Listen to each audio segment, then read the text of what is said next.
বিসমিল্লাহির রহমানির রহিম। আজ 26শে জুন 2026। আমাদের বাংলাদেশ বার কাউন্সিল প্রিলিমিনারি ব্যাচের 2027 যে প্রিলিমিনারি ব্যাচ, সেই ব্যাচের তৃতীয় ক্লাস এবং ফৌজদারি কার্যবিধির তৃতীয় ক্লাস আমরা শুরু করতে যাচ্ছি। আজ আমরা আলোচনা করব ফৌজদারি কার্যবিধির 31 ধারা। দেখেন,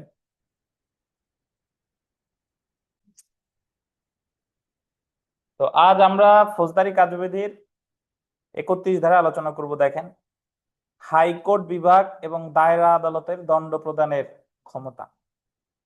31 ধারায় বলা হয়েছে যে হাইকোর্ট বিভাগ কি কি শাস্তি দিতে পারে বা দায়রা আদালত কি কি শাস্তি দিতে পারে। সর্বপ্রথম দেখেন 31-1 হাইকোর্ট বিভাগ আছে না, এর বক্সে লেখেন 31 ব্র্যাকেটে 1। 31 ওই পরের পেজে যান, পরের পেজে, এই বিকাশ হালদার পরের পেজ, ওই যে উপরে দেখেন মাথায় বাম সাইডে পাইছেন, ওই যে 1 নাম্বার হাইকোর্ট বিভাগ 31-1 আইনে অনুমোদিত যে কোনো দণ্ড দিতে পারে। তাহলে হাইকোর্ট বিভাগ এখানে 31-এর কত লিখবেন? 1। হাইকোর্ট বিভাগ আইন অনুমোদিত যে কোনো দণ্ড দিতে পারে। 2 নম্বরে দেখেন দায়রা জজ এবং অতিরিক্ত দায়রা জজ। দায়রা জজ এবং অতিরিক্ত দায়রা জজ এখানে লেখেন 31-2। 31 ব্র্যাকেটে 2 আইনে অনুমোদিত যে কোনো দণ্ড দিতে পারে।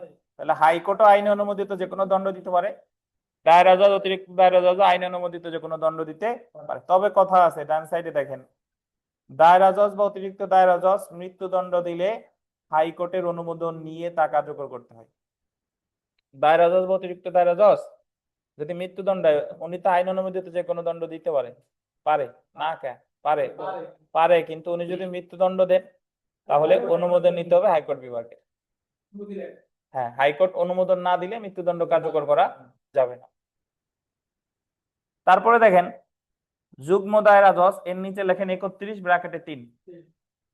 যুগ্ম দায়রা জজ 31 ব্র্যাকেটে 3 সর্বোচ্চ 10 বছরের কারাদণ্ড দিতে পারে।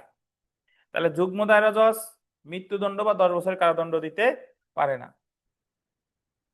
হ্যাঁ, আসলে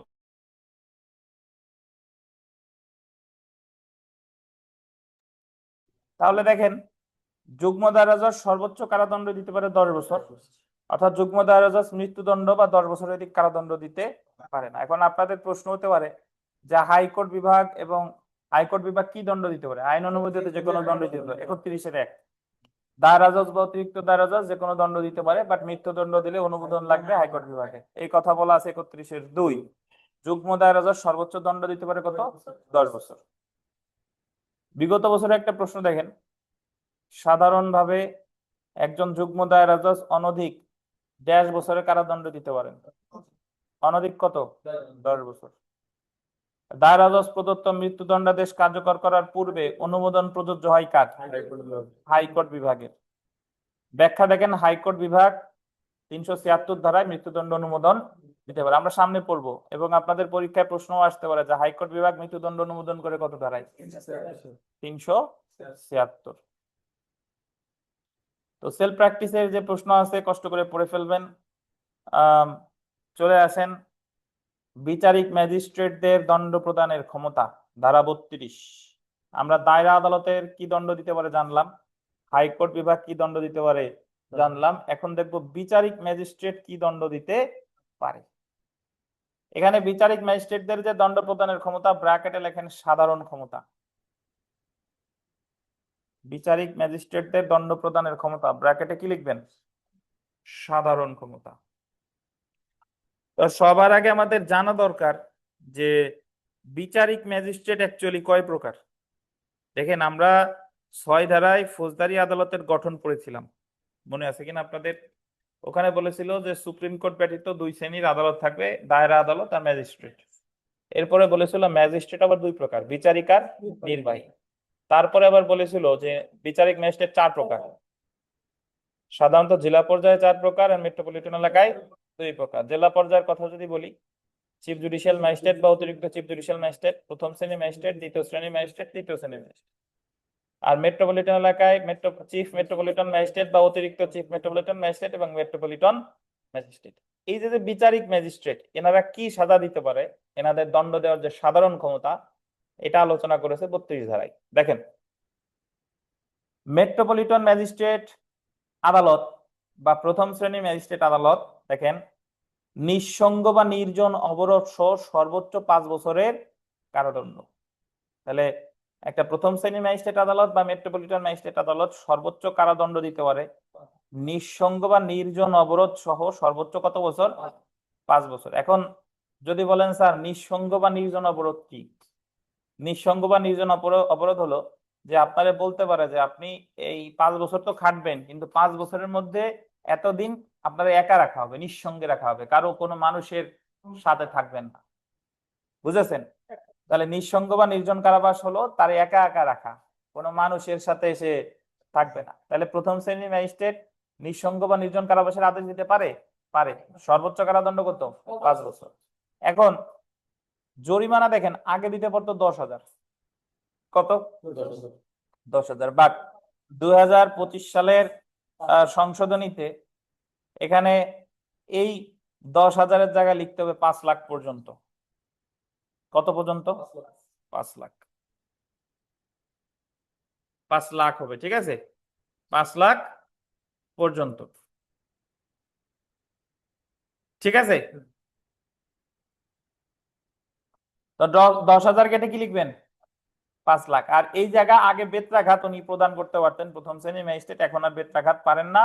তো বেত্রাঘাত কি করতে হবে বলেন? কেটে দিতে হবে। বেত্রাঘাত যদি লেখা থাকে তাহলে কি দিতে হবে? কেটে দিতে হবে। তাহলে আমার মনে রাখতে হবে ভাই যে প্রথম শ্রেণীর ম্যাজিস্ট্রেট আদালত বা মেট্রোপলিটন ম্যাজিস্ট্রেট আদালত সর্বোচ্চ কারাদণ্ড দিতে পারে 5 বছর, আর জরিমানা কত? 5 লাখ। আমরা চলে আসি দ্বিতীয় শ্রেণীর ম্যাজিস্ট্রেট আদালত। নিঃসঙ্গ বা নির্জন অবরোধ সহ সর্বোচ্চ 3 বছরের কারাদণ্ড। ইনিও নিঃসঙ্গ বা নির্জন অবরোধ দিতে পারে, তবে সর্বোচ্চ কারাদণ্ড কত? 3 বছর। এখন উনি আগে দিতে পারতো 5,000 টাকা জরিমানা, বর্তমানে আর 5,000 না, বর্তমানে হলো 3 লাখ। 2025 সালের সংশোধনীতে এই 5,000 যার বইতে আছে এটা কেটে লিখবেন কত? 3 লাখ।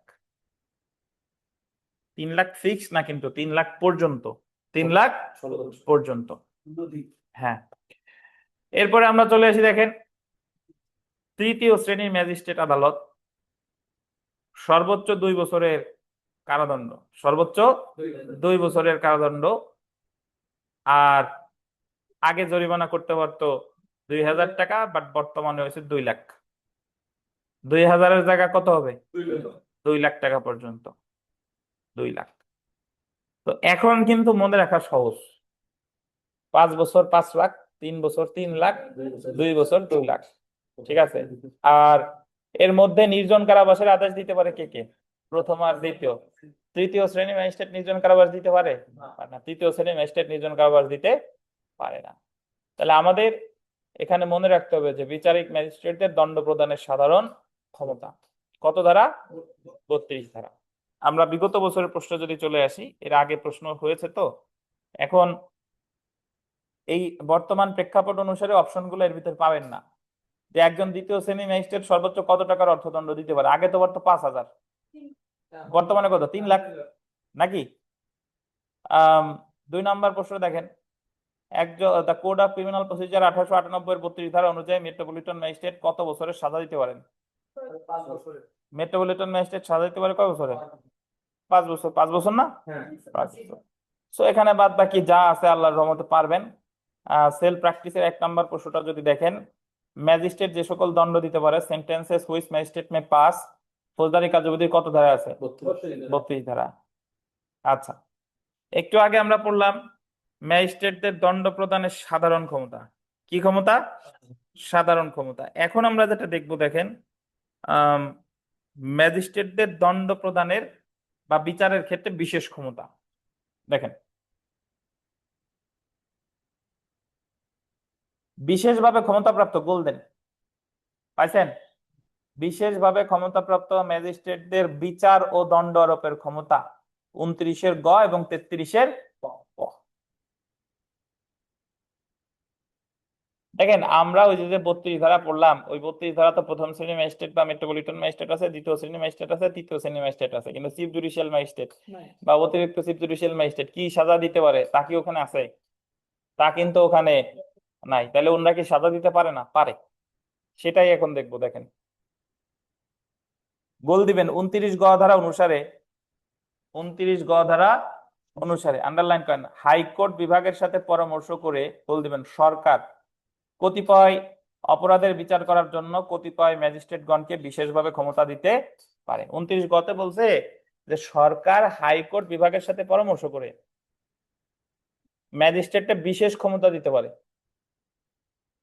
বিশেষ ক্ষমতা দিতে পারে। 29 গ ধারায় এই বিশেষভাবে ক্ষমতাপ্রাপ্ত ম্যাজিস্ট্রেটগণ কোন কোন ধরনের অপরাধ বিচার করতে পারে সেটা 29 গ ধারায় আলোচনা করা হয়েছে। তাহলে 29 গতে সরকার কয়েকজন ম্যাজিস্ট্রেটে বিশেষ ক্ষমতা দিছে এবং ওনারা কোন কোন অপরাধের বিচার করতে পারে এটা আছে 29 গ। 29 গ এবং বিচার করে এই বিশেষভাবে ক্ষমতাপ্রাপ্ত ম্যাজিস্ট্রেটগণ কত বছর বল দিবেন কারাবাস দিতে পারে সেটা বলছে 33 ক। অর্থাৎ এখানে দুইটা বিষয় খেয়াল করতে হবে, যে ম্যাজিস্ট্রেটদের বিচারের ক্ষেত্রে বিশেষ ক্ষমতা দেওয়া হয়েছে 29 গ, আর ওনারা বিচার করার পরে, বিচার করার পরে কি শাস্তি দিতে পারে এটা বলছে 33 ক। 33 ক। তো সর্বপ্রথম আমরা চলে আসি যে 29 গটা একটু দেখি। 29 গ ধারায় সরকার হাইকোর্ট বিভাগের সাথে পরামর্শ করে, আন্ডারলাইন করবেন, চিফ মেট্রোপলিটন ম্যাজিস্ট্রেট, আন্ডারলাইন করবেন, চিফ জুডিশিয়াল ম্যাজিস্ট্রেট বা যে কোনো অতিরিক্ত চিফ জুডিশিয়াল ম্যাজিস্ট্রেট, এই তিনজনকে যে অপরাধের শাস্তি মৃত্যুদণ্ড, এটা গোল্ডেন, যে অপরাধের শাস্তি মৃত্যুদণ্ড তাছাড়া অন্য সকল অপরাধের বিচার করার ক্ষমতা অর্পণ করতে পারে। এখানে বলতেছে কি, আমার কথা শুনেন, 29 গতে সরকার তিনজন ম্যাজিস্ট্রেটকে বিশেষ ক্ষমতা দিছে বিচারের ক্ষেত্রে। কাকে কাকে? Chief metropolitan magistrate, chief judicial magistrate, অতিরিক্ত চিফ জুডিশিয়াল ম্যাজিস্ট্রেট, তিনজন।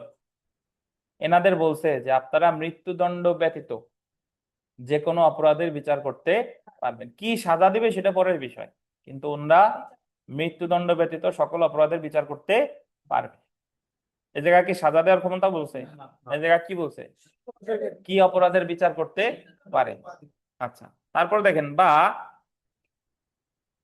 আন্ডারলাইন করবেন, মেট্রোপলিটন ম্যাজিস্ট্রেট বা প্রথম শ্রেণী ম্যাজিস্ট্রেটকে, কাকে কাকে? মেট্রোপলিটন ম্যাজিস্ট্রেট বা প্রথম শ্রেণী ম্যাজিস্ট্রেটকে যে অপরাধের শাস্তি, আন্ডারলাইন করেন, মৃত্যুদণ্ড বা যাবজ্জীবন কারাদণ্ড বা 10 বছরের অধিক।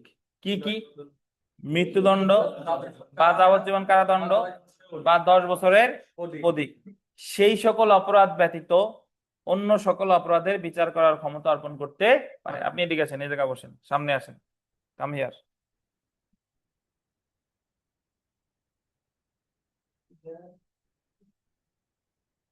বসেন, বসেন। কালো কালি আনছেন? মানে লাল কালি নাই?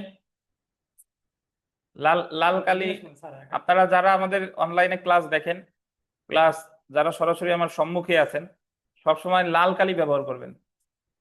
লাল কালি ব্যবহার করার কিন্তু বৈজ্ঞানিক কারণ আছে।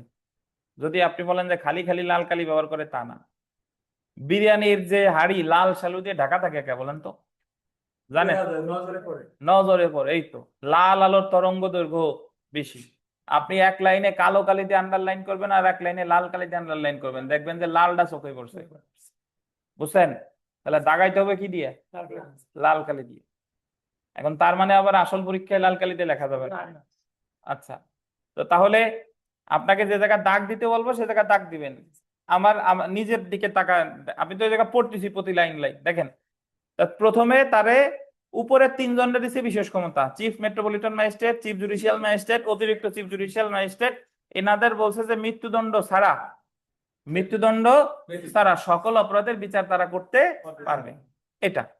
তারপরে দেখেন, মেট্রোপলিটন ম্যাজিস্ট্রেট বা প্রথম শ্রেণীর ম্যাজিস্ট্রেটকে বলছে যে আপনি মৃত্যুদণ্ড, যাবজ্জীবন কারাদণ্ড বা 10 বছরের অধিক কারাবাস, সেই সকল অপরাধ ব্যতীত অন্য সকল অপরাধের বিচার আপনি করতে পারবেন। এই তিনটা ব্যতীত সকল অপরাধের বিচার করতে পারবে। এটা হলো পরে দুজনের বিশেষ ক্ষমতা দিয়েছে। হ্যাঁ, আসসালামু আলাইকুম।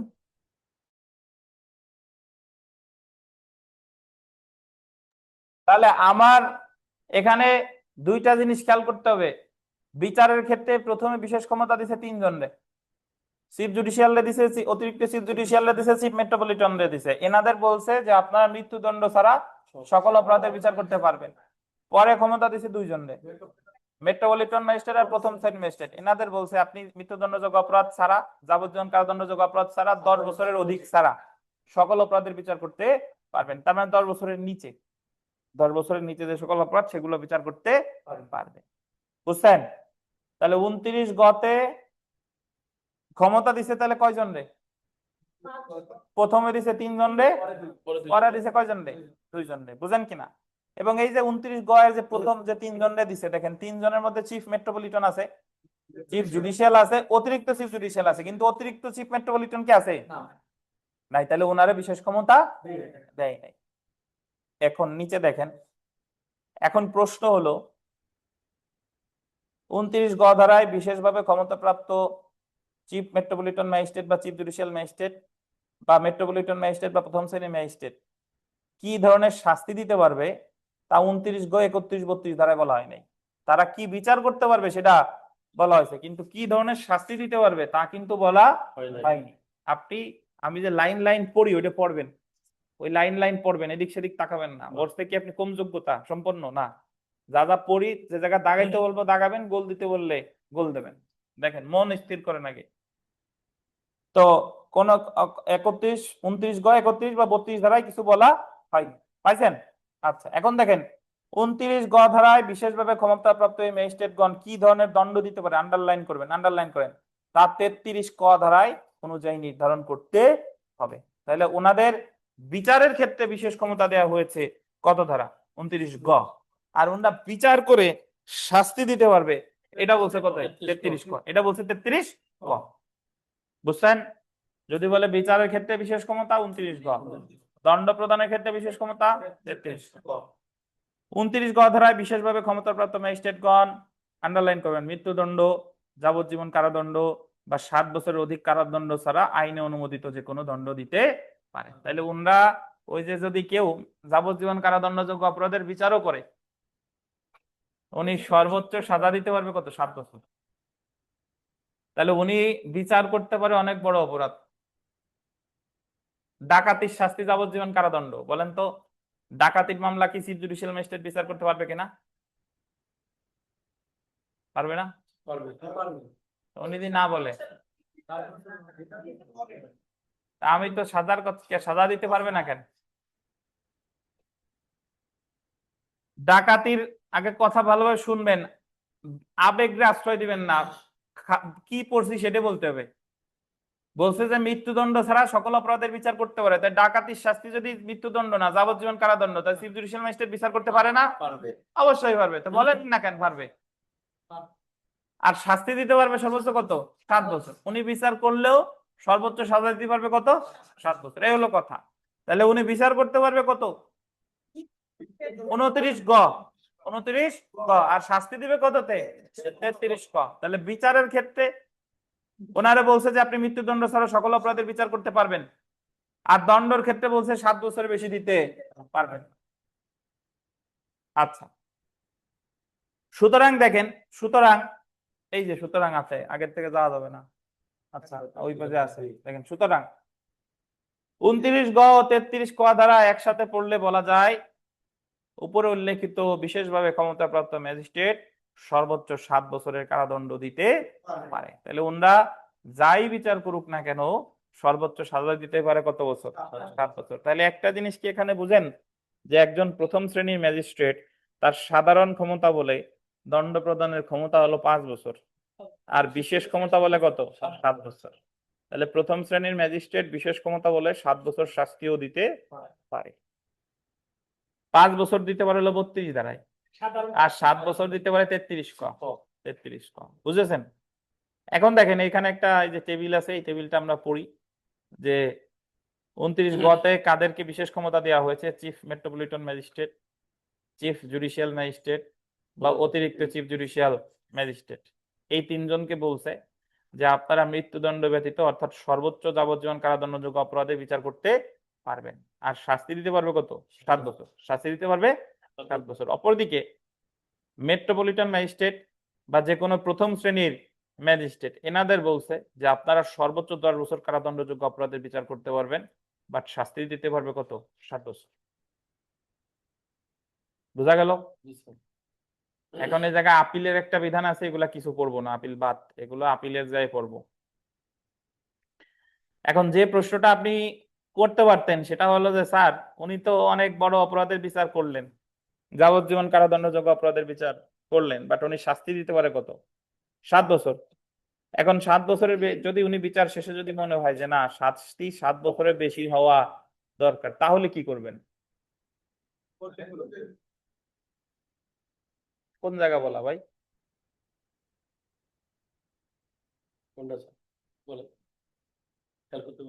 আমি বলি শুনেন, যে উনি চিফ জুডিশিয়াল ম্যাজিস্ট্রেট তো অনেক বড় অপরাধের বিচার করতে পারে, ধরেন ডাকাতির বিচার করছে, এখন উনি শাস্তি দিতে পারবে কত? 7 বছর। বিচার বড় করলেও শাস্তি দিতে পারতে গেছে কত? 7 বছর। এখন উনি যদি মনে করেন যে 7 বছর না এর আরো বেশি হওয়া দরকার, তাহলে কি করবেন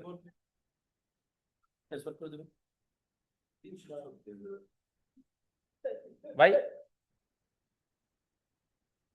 হ্যাঁ, বদলি করবে, সেটা হলো শুনে রাখবেন, উনি যদি মনে করেন যে সাজা বেশি হওয়া দরকার, তাহলে উনি মামলা দায়রা জজের কাছে বদলি করে দিবেন, উনি আর সাজা দিবেন না, কারণ ওনার তো 7 বছরের বেশি দেওয়ার ক্ষমতা নাই, তাহলে সাজা দিবে কে? দায়রা জজ। বুঝতে পারছেন? আচ্ছা, এই যে দেখেন বিগত বছর প্রশ্ন 1 নাম্বার, সরকার বিশেষ ক্ষমতা অর্পণ করলে মেট্রোপলিটন ম্যাজিস্ট্রেট সর্বোচ্চ কত মেয়াদের কারাদণ্ড দিতে পারে? 7 বছর। সেম প্রশ্নটা যদি এভাবে হতো, বিশেষ ক্ষমতা অর্পণ না করলে সর্বোচ্চ কত মেয়াদের কারাদণ্ড দিতে পারে? কয় বছর? 5 বছর। বুঝছেন? নরমালি জিজ্ঞেস করি 5 বছর, বিশেষ ক্ষমতা দেয় 7 বছর। জি। 2 নাম্বার দেখেন, ফৌজদারি কার্যবিধির 29C দ্বারা বলে বিশেষ ক্ষমতাপ্রাপ্ত ম্যাজিস্ট্রেট সাজা দিতে পারে অনধিক কত? অনধিক 7 বছর। এই শান্ত, নির্বাহী ম্যাজিস্ট্রেট কতদিন কত বছর সাজা দিতে পারে? হুম,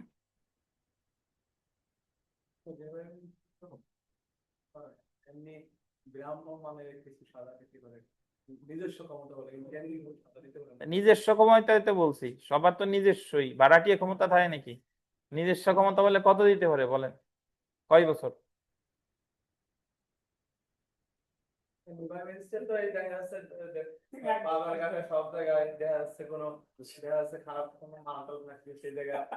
আর ভালো মাল থাকলে? আচ্ছা দেখেন, এই আমরা এই যে 31, 32, 33 যে পড়লাম, কোথাও নির্বাহী ম্যাজিস্ট্রেটের দণ্ড প্রদানের ক্ষমতা আছে? আপনারা আবেগী কথা বেশি বলেন, আন্দাজে, মানে মনে যেটা বলে সেটা আন্দাজে বলেন, আইনে যা আছে তাই বলবেন। আপনি বলবেন যে স্যার আমরা এখন পর্যন্ত নির্বাহী ম্যাজিস্ট্রেট সাজা দিতে পারে এরকম কিছু পাইনি, শেষ কথা।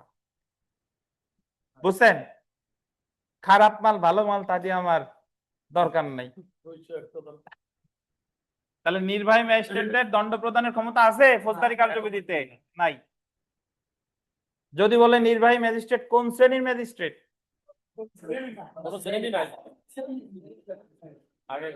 হ্যাঁ, কোন শ্রেণী নাই। দেখেন, আচ্ছা আমরা সেলফ প্র্যাকটিসের দেখেন 2, 3, 4 এগুলা বেশ গুরুত্বপূর্ণ। বিশেষ করে যদি 4 নাম্বার প্রশ্নটা পড়ি, যে হাইকোর্ট বিভাগের সাথে পরামর্শ করে সরকার সর্বোচ্চ কত বছরের অপরাধের বিচার করার ক্ষমতা মেট্রোপলিটন ম্যাজিস্ট্রেট বা প্রথম শ্রেণী ম্যাজিস্ট্রেটকে অর্পণ করতে পারে? এটা কিন্তু দণ্ড প্রদানের কথা বলে নাই, কি বলছে? বিচার করতে পারে। সর্বোচ্চ কত? 10 বছর। মানে 10 বছরের বেশি অপরাধের বিচার করার ক্ষমতা দিতে পারে না। 5। তারপরে যে সব শেষের প্রশ্নটা 11 নম্বর প্রশ্নটা বিবিআই, এটা আপনাদের জানতে হবে। 11 নম্বর প্রশ্ন হলো দেখেন, যে ফৌজদারি কার্যবিধির 29 গ ধারা অনুসারে নিম্নলিখিত কে বিশেষভাবে ক্ষমতাপ্রাপ্ত ম্যাজিস্ট্রেট না? এই উত্তর জীবনেও মুখস্থ করবেন না, আপনি ডান সাইডে উত্তরটা ঢাকবেন, হাত দিয়ে ঢেকে তারপরে আপনি বুঝে উত্তর করবেন। 29 গতে চিফ জুডিশিয়াল ম্যাজিস্ট্রেট আছে, চিফ মেট্রোপলিটন আছে, অতিরিক্ত চিফ জুডিশিয়াল আছে, নাই কে? অতিরিক্ত চিফ মেট্রোপলিটন ম্যাজিস্ট্রেট, ওই জায়গায় ইনি নাই। তাহলে 29 গতে ওনাকে বিশেষ ক্ষমতা দেওয়া হয়নি। আপনি কি বই আনছেন? পুরানো তাও হবে। রোমানাকো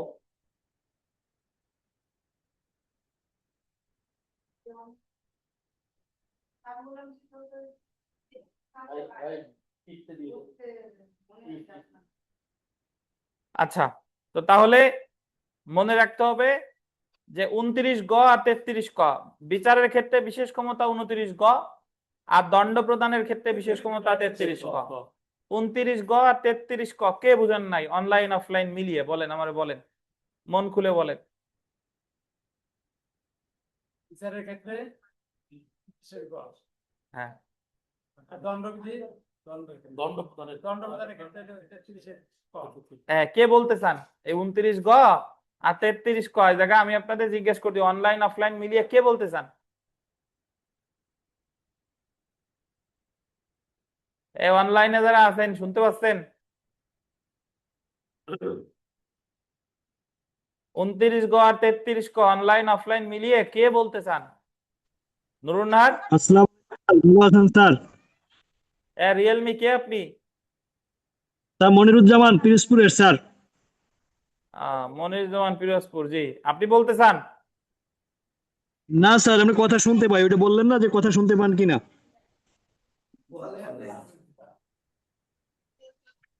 আপনি তো আসেনই নাই, বলবেন?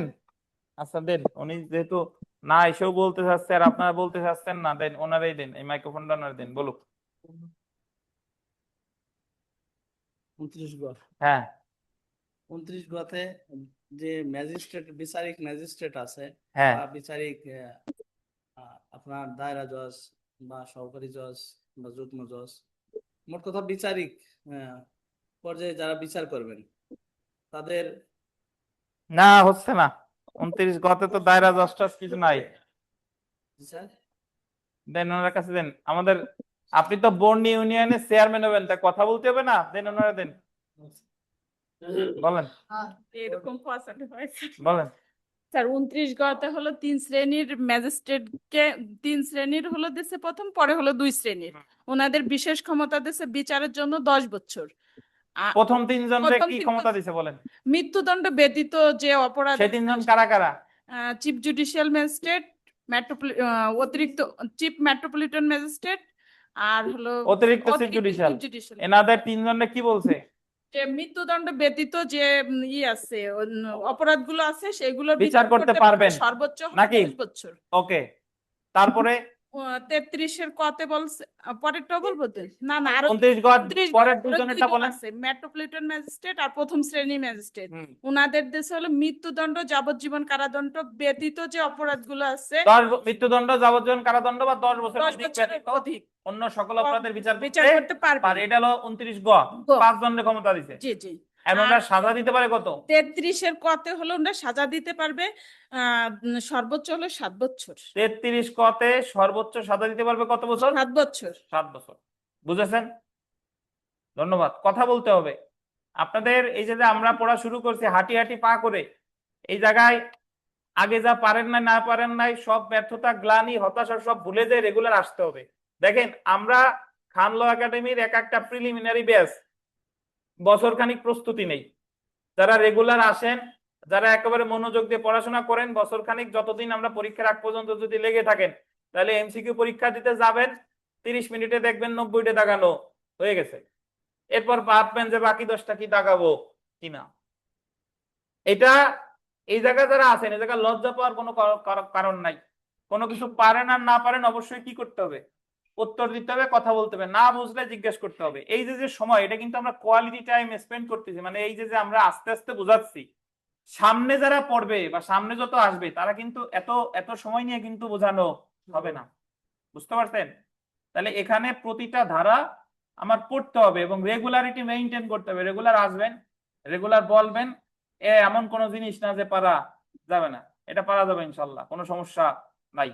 তাহলে আমাদের 29 গ এবং 33 ক এই ধারাটা খুবই গুরুত্বপূর্ণ এবং আজকে আমরা একেবারে শুরুতে পড়ছি 31 ধারা। 31-এর 1-এ বলছে হাইকোর্ট বিভাগ যে কোনো সাজা দিতে পারে। 31-এর 2-তে বলছে দায়রা জজ, অতিরিক্ত দায়রা জজ যে কোনো সাজা দিতে পারে, তবে মৃত্যুদণ্ড দিলে অনুমোদন লাগবে কার? হাইকোর্ট বিভাগের। আর যুগ্ম দায়রা জজ সর্বোচ্চ শাস্তি দিতে পারে কত? 10 বছর। দেন এই 32 ধারাটা একটু আনিসকে জিজ্ঞাসা করি। আনিস, 32 ধারায় ম্যাজিস্ট্রেটদের দণ্ড প্রদানের সাধারণ ক্ষমতা, কোন ম্যাজিস্ট্রেট কি কি শাস্তি দিতে পারে বলেন? স্যার প্রশ্নটা আবার বলেন স্যার। 32 ধারায় প্রথম শ্রেণী ম্যাজিস্ট্রেট, দ্বিতীয় শ্রেণী ম্যাজিস্ট্রেট, তৃতীয় শ্রেণীর ম্যাজিস্ট্রেট, কোন ম্যাজিস্ট্রেট কি কি সাজা, কতদিন কারাদণ্ড, কত টাকা অর্থদণ্ড দিতে পারে বলেন?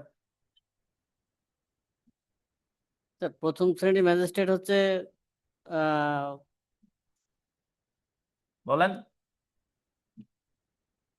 যাবজ্জীবন এবং মৃত্যুদণ্ড এবং 10 হ্যাঁ। বছর অনধিক এর ধর- ব্যতীত হ্যাঁ, যে অপরাধগুলো হবে সেই অপরাধগুলোর বিচার করতে পারবে, কিন্তু সাজা দিতে পারবে 7 বছর অনধিক স্যার, 7 বছর। আহসান হাবিব বিদ্যেন, আহসান হাবিব।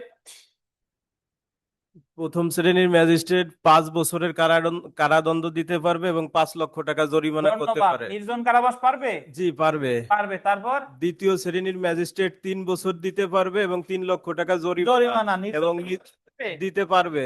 নির্জন কারাবাস পারবে? জি পারবে। তারপর আর তৃতীয় শ্রেণীর ম্যাজিস্ট্রেট নির্জন কারাবাস দিতে পারবে না, 2 বছরের কারাদণ্ড দিতে পারবে এবং 2 লক্ষ টাকা জরিমানা। 2 লক্ষ টাকা জরিমানা। ধন্যবাদ। আমাদের একটু আসরের নামাজের বিরতি, নামাজ পড়ে আসি, তারপরে বাকিটা শুরু করব আবার। এবং আপনাদের কিন্তু এরপর একটা নোট দিব, আমি একটা পেজ দিব, এবং আজকেও আপনাদের পরীক্ষা আছে।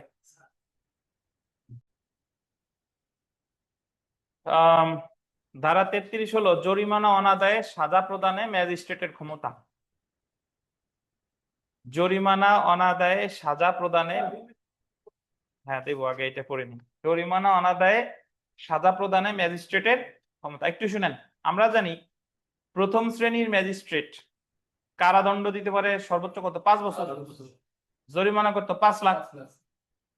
এখন ধরেন একজন প্রথম শ্রেণীর ম্যাজিস্ট্রেট কোন ব্যক্তিকে চুরির জন্য তাকে ওই চুরির 379 ধারার মামলা, ধরেন 379 ধারায় সর্বোচ্চ শাস্তি দিতে পারে 3 বছর। এখন একজন বিচার শেষে একজন আসামিরে তার শাস্তি দিছে 1 বছর আর 10,000 টাকা জরিমানা। 1 বছর আর কত? 10,000 টাকা জরিমানা। এখন ম্যাজিস্ট্রেট যখন কোনো রায় লেখেন, ওখানে তিনি উল্লেখ করে দেন যে 10,000 টাকা যদি সে না দিতে পারে তাহলে আরো অতিরিক্ত এতদিন কারাদণ্ড ভোগ করবেন। বুঝতে পারছেন? এখন এই 10,000 টাকা অনাদায়ে আর কতদিন কারাদণ্ড ভোগ করবেন, এটা কিন্তু ম্যাজিস্ট্রেটের নিজের ইচ্ছা মতো নির্ধারণ করে না, এটা আইনে বলা আছে। ফৌজদারি কার্যবিধি 33 ধারা। কত ধারা? 33 ধারা। 33 ধারায় বলা হয়েছে যে ম্যাজিস্ট্রেট দেখবেন যে ওই ধারায় সর্বোচ্চ কি সাজা দিতে পারত, সেই সাজার 4 ভাগের 1 ভাগ পর্যন্ত ওই 10,000 টাকা অনাদায়ে কারাদণ্ড দিতে পারে। তাহলে ঠান্ডা মাথায় শুনেন, চুরির জন্য শাস্তি দিচ্ছে 1 বছর 10,000, 1 বছর 10,000। এখন দেখবে যে 10,000 টাকা অনাদায়ে কতদিন কারাদণ্ড দিতে পারে, দেখবে যে ওই ধারায় সর্বোচ্চ শাস্তি দিতে পারতো কত? 3 বছর। তাহলে 3 বছরে ভাগ দিবে কত দিয়ে? 4 দিয়ে। তাহলে 3 বছর হলো 36 মাস। 36 4 দিয়ে ভাগ করে কতদিন? 9 মাস। কতদিন?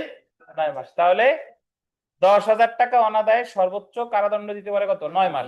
তাহলে ম্যাজিস্ট্রেট এইভাবে রায় উল্লেখ করবে যে ডিপজলকে চুরির দায়ে 1 বছরের কারাদণ্ড এবং 10,000 টাকা জরিমানা। যদি 10,000 টাকা না দিতে পারে তাহলে তার অতিরিক্ত কারাদণ্ড ভোগ করতে হবে আরো কতদিন? 9 মাস। তাহলে যদি তার টাকা না থাকে তাহলে সে সাজা ভোগ করবে কতদিন? 1 বছর আর 9 মাস। 1 বছর আর 9 মাস।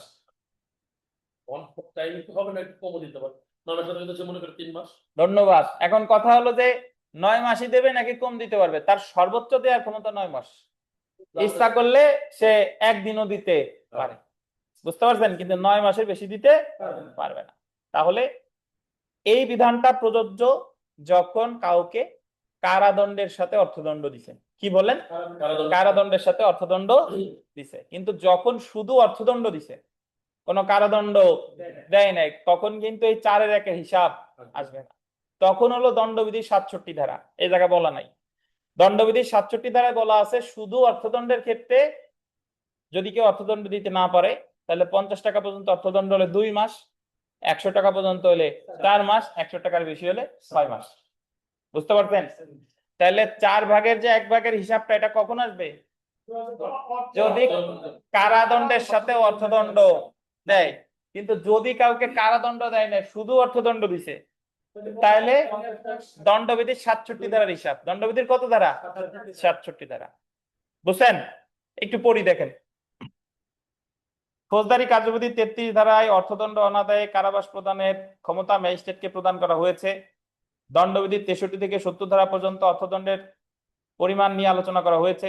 যে ক্ষেত্রে আন্ডারলাইন করেন, কারাবর্ষ অর্থদণ্ড প্রদান করা হয়। কারাবর্ষ অর্থদণ্ড মানে কারাদণ্ডও দিছে, অর্থদণ্ডও দিছে। সেক্ষেত্রে ফৌজদারি কার্যবিধি 33 ধারা এবং দণ্ডবিধি 64 ও 65 ধারা একত্রে অধ্যয়ন করতে হবে। একটু এখানে এক জায়গায় একটু লেখেন, আমি একটু বলি, একটু লিখেন তাহলে ভালো হবে। লেখেন যে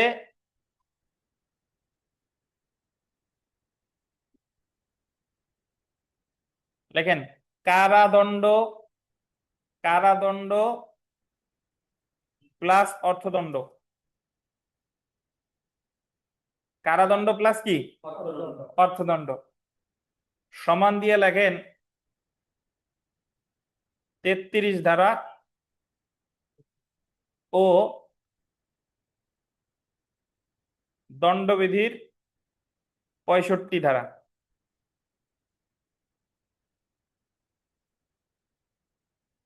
বুঝছেন? একটু বুঝতে হবে এই যে যদি কোনো আসামিকে কারাদণ্ড দেয় প্লাস অর্থদণ্ড দেয়, তাহলে এই অর্থদণ্ড অনাদায়ে যে কতদিনের কারাদণ্ড হবে এটা হিসাব করতে কত কত ধারা লাগবে? 33 ধারা কোন আইনের? ফৌজদারি কার্যবিধির। আর 65 ধারা কোন আইনের? বুঝেছেন? এই 33 ধারা দণ্ডবিধির 65 ধারা দুইটার মূল কথা এক। ওই ধারায় সর্বোচ্চ যে সাজা দিতে পারতো তার কয় ভাগের 1 ভাগ? 4 ভাগ। ক্লিয়ার? আর যদি বলেন যে স্যার 33 আর 65 ভিতরে আর কি পার্থক্য আছে, এই যে আমরা ফৌজদারি 33 ধারা পড়তেছি, 33 ধারা শুধু ম্যাজিস্ট্রেট আদালতের ক্ষেত্রেই প্রযোজ্য, দায়রা আদালতের ক্ষেত্রে প্রযোজ্য না। কিন্তু ফৌজদারি দণ্ডবিধির 65 ধারা ম্যাজিস্ট্রেট, দায়রা সকল আদালতের ক্ষেত্রে প্রযোজ্য। মূল থিম এক, 4-এর 1। কিন্তু ফৌজদারি 33 ধারা কিসের ক্ষেত্রে? শুধু ম্যাজিস্ট্রেট, ম্যাজিস্ট্রেট। আর দণ্ডবিধির 65 ম্যাজিস্ট্রেট প্লাস দায়রা সকলের ক্ষেত্রে প্রযোজ্য। এবার নিচে লেখেন শুধুমাত্র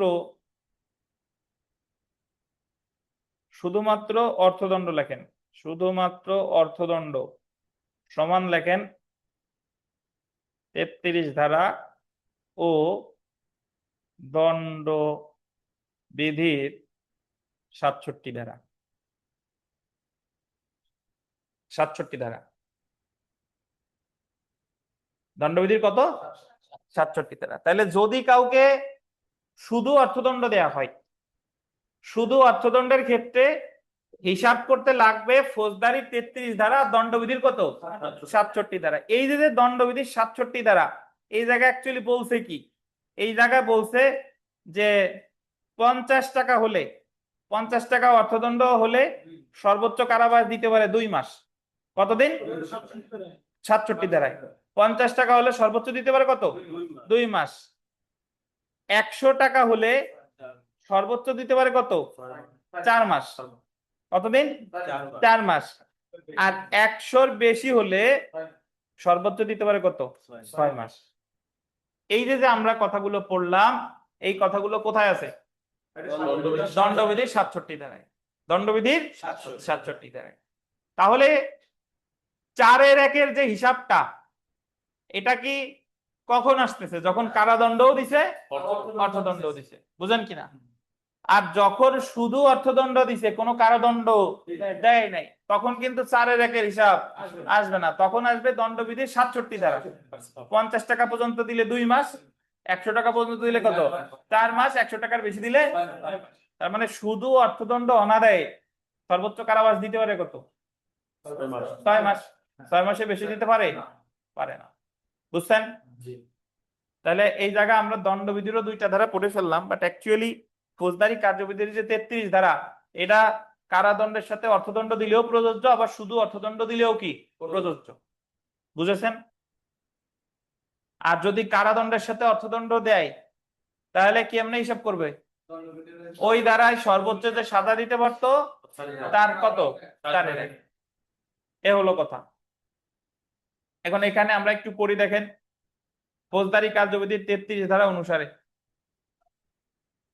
জরিমানা অনাদায়ের ক্ষেত্রে আইন অনুমোদিত যে কোনো মেয়াদে কারাবাস ম্যাজিস্ট্রেট আদালত প্রদান করতে পারে, তবে এই ক্ষেত্রে নিম্নরূপ শর্ত আছে। কি দেখেন, যে মেয়াদের কারাবাস দিতে ফৌজদারি কার্যবিধি ম্যাজিস্ট্রেটকে ক্ষমতা দিয়েছে তা অপেক্ষা জরিমানা অনাদায় প্রদত্ত কারাবাসের মেয়াদ, এটা দরকার নাই, আমরা যা পড়ছি ওইটুক বুঝলেই হবে, এইটুক বাদ, বুঝছেন?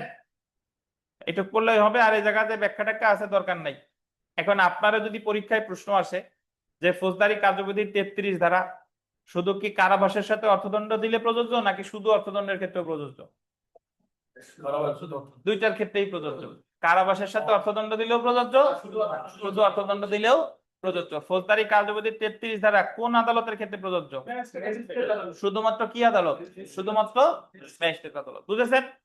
সেলফ প্র্যাকটিসের 1, 2 এগুলো ইম্পর্টেন্ট। আমরা 33 ধারাটা একটু আপনাদের মুখ থেকে শুনতে চাই। মাইক্রোফোন কার কাছে আছে? দেন। এই সুশান্ত, ধরেন এই 33 ধারা বলেন। লাইট অন করে দেন আনিস। স্যার 33 ধারায় বলা হয়েছে যে শুধু ওই ম্যাজিস্ট্রেট আদালতের ক্ষেত্রে প্রযোজ্য। আর আর স্যার 33 ধারা হলো শুধুমাত্র অর্থদণ্ড স্যার। লাইট লেখা আছে, ওই যে এলন লেখা দেখছেন? আচ্ছা বলেন বলেন বলেন, সহজ তো বলেন। শুধুমাত্র অর্থদণ্ডের ক্ষেত্রে প্রযোজ্য হ্যাঁ। 33 ধারা। আর আর এটা হচ্ছে 33 ধারা ফৌজদারি আদালতের ক্ষেত্রে, আর দণ্ডবিধির হচ্ছে 67 ধারার ক্ষেত্রে। আপনার দণ্ডবিধি লাগবে না, 33-এর শুধু অর্থদণ্ডের ক্ষেত্রে প্রযোজ্য, আর কিছু ক্ষেত্রে প্রযোজ্য না। আর অর্থদণ্ড ইসে অনাদায়ে 50 টাকার ক্ষেত্রে দণ্ড ফৌজদারি কার্যবিধি 33 ধারা শুধু অর্থদণ্ডের ক্ষেত্রে প্রযোজ্য, স্যার না, ওই কারাদণ্ডের ক্ষেত্রে। কারাবাসের সাথে অর্থদণ্ড দিলেও প্রযোজ্য, আর শুধু শুধু অর্থদণ্ডের অর্থদণ্ডের ক্ষেত্রে ক্ষেত্রে প্রযোজ্য। এইটুক বলেন। জি স্যার। তা শুধু অর্থদণ্ড দিলে কতদিন কারাবাস হবে সেটা 33 ধারায় ক্লিয়ারলি কিছু বলে নাই। এক্ষেত্রে সহায়তা নিতে হবে দণ্ডবিধির। দণ্ডবিধি 67 ধারা। আর যদি কারাবাসের সাথে অর্থদণ্ড দেয় তাহলে কত হবে? তাহলে 33 ধারা 65 33 আর 65। বাট ওই জায়গার মূল কথাটা কি? ওই ধারায় সর্বোচ্চ যে সাজা দিতে পারতো তার কয় ভাগের 1 ভাগ? 4 ভাগের 1 ভাগ। একটু বলেন, ফৌজদারির যে 33 ধারা কোন আদালতের ক্ষেত্রে প্রযোজ্য? ম্যাজিস্ট্রেট আদালত। ম্যাজিস্ট্রেট। আর দণ্ডবিধির 65 ধারা উভয়ের ক্ষেত্রে সকল ফৌজদারি আদালত। আদালত। বুঝেছেন? জি স্যার। আচ্ছা, আর একটা কথা একটু বলি, এটা আপনাদের প্রশ্নে আসবে না, বাট একটু বুঝাই। ধরেন ঘরে চুরি, এটা শাস্তি হলো 380 ধারায় 7 বছর। কয় বছর? 7 বছর। এখন একজন প্রথম শ্রেণী ম্যাজিস্ট্রেট একজন আসামিরে ঘরে চুরির বিচার করে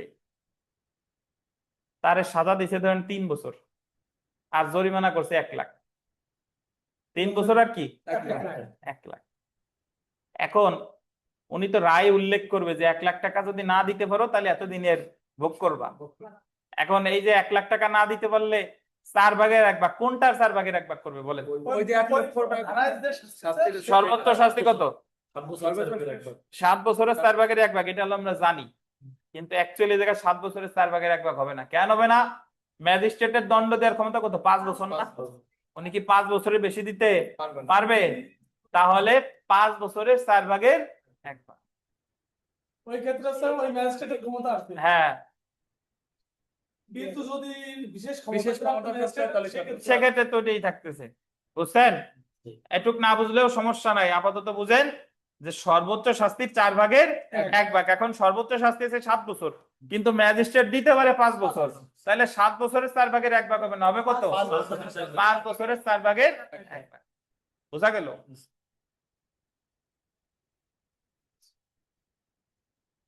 যারা বোঝেন নাই এই লেকচার আর একবার দেখবেন, বাসায় বসে শুনবেন, তাহলে ক্লিয়ার হয়ে যাবে। বুঝছেন?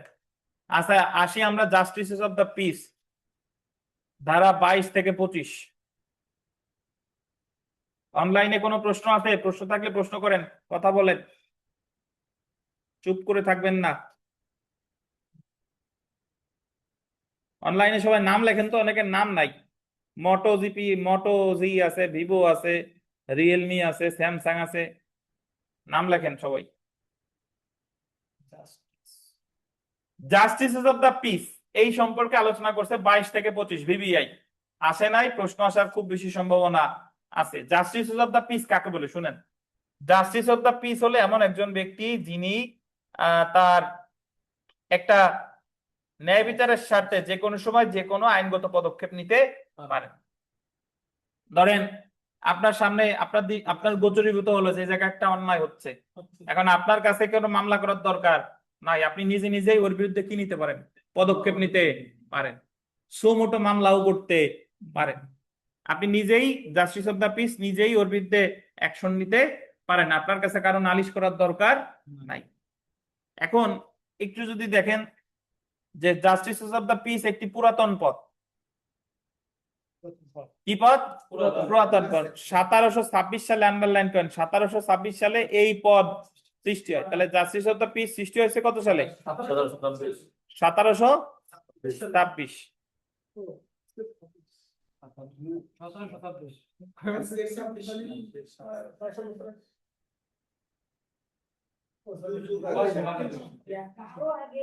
দেখেন ফৌজদারি কার্যবিধির 22 এবং 25 ধারায় জাস্টিস অফ দ্য পিস সংক্রান্ত বিধান আছে।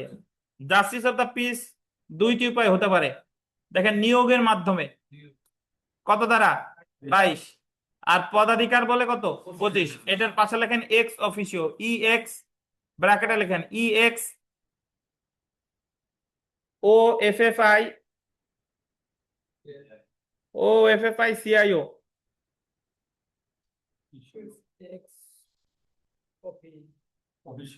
এক্স অফিসিও মানে হলো পদাধিকার বলে।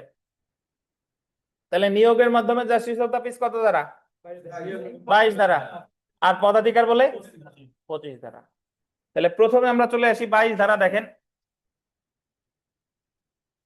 মফস্বল এলাকার জন্য justice of the piece underline করবেন। প্রথমত পরীক্ষায় প্রশ্ন আসবে যে মফস্বল এলাকার জাস্টিস অফ দ্য পিস কত ধারায়?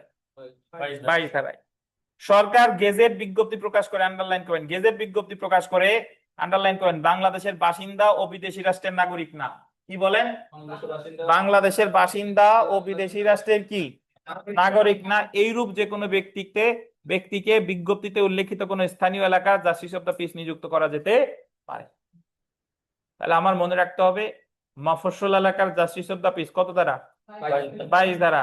কি হবে? বাংলাদেশের বাসিন্দা এবং বিদেশি রাষ্ট্রের নাগরিক না। কিভাবে বানাবে? গেজেট নোটিফিকেশনের মাধ্যমে। কে বানাবে? আজ পর্যন্ত সরকার গেজেট নোটিফিকেশনের মাধ্যমে কাউরে জাস্টিস অফ দ্য পিস কি বানাই নাই, বাট বানাইতে পারে। এবার আমরা চলে আসি যে ধারাটা বেশি গুরুত্বপূর্ণ, পদাধিকার বলে জাস্টিস অফ দ্য পিস। পদাধিকার বলে কথাটার অর্থ অনেকে বুঝেন না। পদাধিকার বলে কথাটির অর্থ হলো এই যে আপনারা পদাধিকার বলে বাংলাদেশের নাগরিক, আপনাদের আলাদা আমাদের সিটিজেনশিপ নেওয়া লাগে নাই, জন্মগ্রহণের সাথে সাথেই কি নাগরিক। কিন্তু আজকে যদি আমেরিকা থেকে কেউ আসে, সে কিন্তু নাগরিক না, তার এই জায়গার নাগরিক হইতে হলে তার কি করা লাগবে? আবেদন করা লাগবে। তাহলে পদাধিকার বলে জাস্টিস অফ দ্য পিস মানে হলো তাদেরকে আলাদা করে জাস্টিস অফ দ্য পিস বানাই নাই, অটোমেটিক্যালি সেই জাস্টিস অফ দ্য পিস হয়ে বসে আছে। বুঝছেন? দেখেন সুপ্রিম কোর্টের গোল্ডেন প্রত্যেক বিচারক, সুপ্রিম কোর্টের প্রত্যেক বিচারক পদাধিকার বলে সমগ্র বাংলাদেশের justice of the peace. Supreme court কাকে বলে? বিকাশ হালদার ধরেন সুপ্রিম কোর্ট কাকে বলে দেখি, বলেন।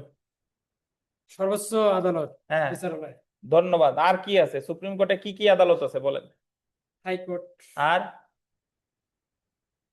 বলেন। হাইকোর্ট বিভাগ, হাইকোর্ট বিভাগ। আর আর পারবেন বলেন আর কি? শুনেন, সুপ্রিম কোর্টের দুইটা বিভাগ নিয়ে সুপ্রিম কোর্ট গঠিত। সবার উপরে আপিল বিভাগ, নট আপিল আদালত, কি আপিল বিভাগ, তারপর হাইকোর্ট বিভাগ। তাহলে শুধু সুপ্রিম কোর্ট, আলাদা করে কোনো কোর্ট পাবেন না। দুইটা আদালত নিয়ে সুপ্রিম কোর্ট গঠিত, একটা হলো হাইকোর্ট বিভাগ আর একটা কি আপিল বিভাগ। বুঝেছেন? তাহলে সুপ্রিম কোর্টের প্রত্যেক বিচারক মানে বোঝায় কি হাইকোর্টেরও বিচারক, আপিল বিভাগেরও বিচারক, তারা সারা বাংলাদেশের জাস্টিস অফ দ্য পিস। কোন বিচারপতির যদি দৃষ্টিগোচর হয় অমুক জায়গায় অন্যায় অত্যাচার হচ্ছে, ওনার কাছে কোনো মামলা করার দরকার নাই, উনি সাথে সাথে ওর বিরুদ্ধে স্টেপ নিতে পারবে, কারণ উনি সারা বাংলাদেশের জাস্টিস অফ দা পিস। অপরদিকে দেখেন দায়রা বিচারকগণ, দায়রা বিচারকগণ মানে হলো শুধু সেশন জাজ, নট অতিরিক্ত সেশন জাজ বা জয়েন্ট সেশন জাজ। দায়রা বিচারকগণ বলতে কারা বোঝাচ্ছে? শুধু দায়রা জজ, দায়রা জজ। চিফ জুডিশিয়াল ম্যাজিস্ট্রেটগণ মানে 64 জেলায় কয়জন চিফ জুডিশিয়াল ম্যাজিস্ট্রেট? 64 জন। তাহলে দায়রা জজ বা চিফ জুডিশিয়াল ম্যাজিস্ট্রেট এবং মেট্রোপলিটন ম্যাজিস্ট্রেটগণ। মেট্রোপলিটন ম্যাজিস্ট্রেটগণ মানে মেট্রোপলিটন এলাকায় তো মেট্রোপলিটন ম্যাজিস্ট্রেট অনেক থাকে, চিফ মেট্রোপলিটন নাই, শুধু কি মেট্রোপলিটন। পদাধিকার বলে তাদের অধিক্ষেত্রভুক্ত এলাকার জন্য জাস্টিস অফ দা পিস, মানে তারা তাদের স্ব এলাকার জন্য জাস্টিস অফ দা পিস। তাহলে গোপালগঞ্জের জাস্টিস অফ দা পিস কে কে বলেন? গোপালগঞ্জের দায়রা জজ, চিফ জুডিশিয়াল ম্যাজিস্ট্রেট নাকি? আর ঢাকা শহর, ঢাকা মেট্রোপলিটন এলাকার জাস্টিস অফ দা পিস কে? মেট্রোপলিটন। বুঝেছেন? আর সুপ্রিম কোর্টের বিচারক তো সারা বাংলাদেশে, ওনার তো কোনো নির্দিষ্ট গণ্ডির মধ্যে ওনার, আর সারা বাংলাদেশে ওনার এখতিয়ার।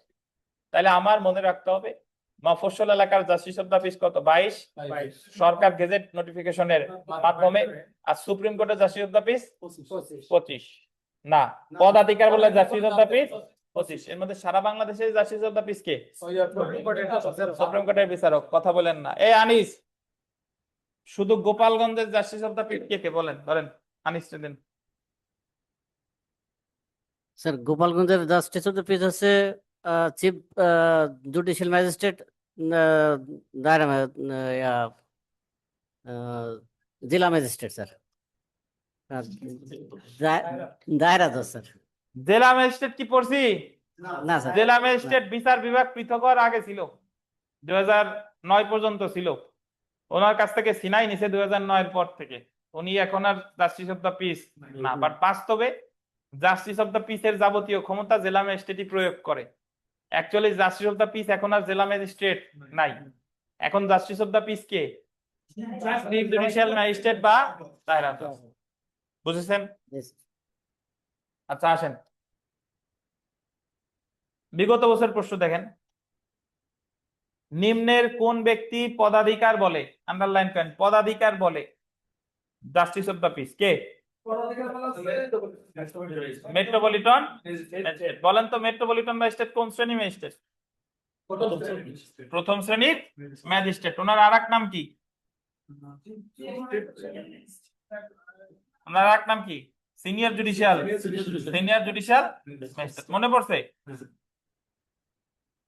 কোন প্রশ্ন আছে? আমরা 35 ধারা পড়বো, বিবিআই, খুবই গুরুত্বপূর্ণ।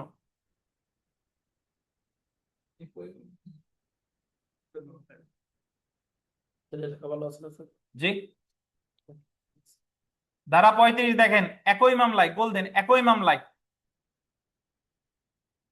ভিন্ন ভিন্ন অপরাধে দণ্ডিত হলে যে শাস্তি প্রদান করা যায়। আমার কথা শুনেন আগে, পরে বই দেখাবো। একজন ব্যক্তি বিচার হচ্ছে একই মামলায়, মানে মামলা একটা, আসামি কয়জন? একজন। ওনার বিরুদ্ধে অভিযোগ 3টা। ওনার বিরুদ্ধে ধরেন চুরির জন্য 380, ব্যভিচারের জন্য 497, ভয় দেখানোর জন্য 506। ব্যক্তি একজন, বাট ওনার বিরুদ্ধে কয় ধারায় মামলা করছে? 3 ধারায়, 380, 497, 506। এখন আদালত বিচার শেষে ওনারা 380 ধারায় শাস্তি দিছে 5 বছর, 497 ধারায় শাস্তি দিছে 5 বছর, আর 506তেও শাস্তি দিছে 5 বছর। বুঝতে পারছেন? এখন এই সাজাটা উনি কিভাবে খাটবে?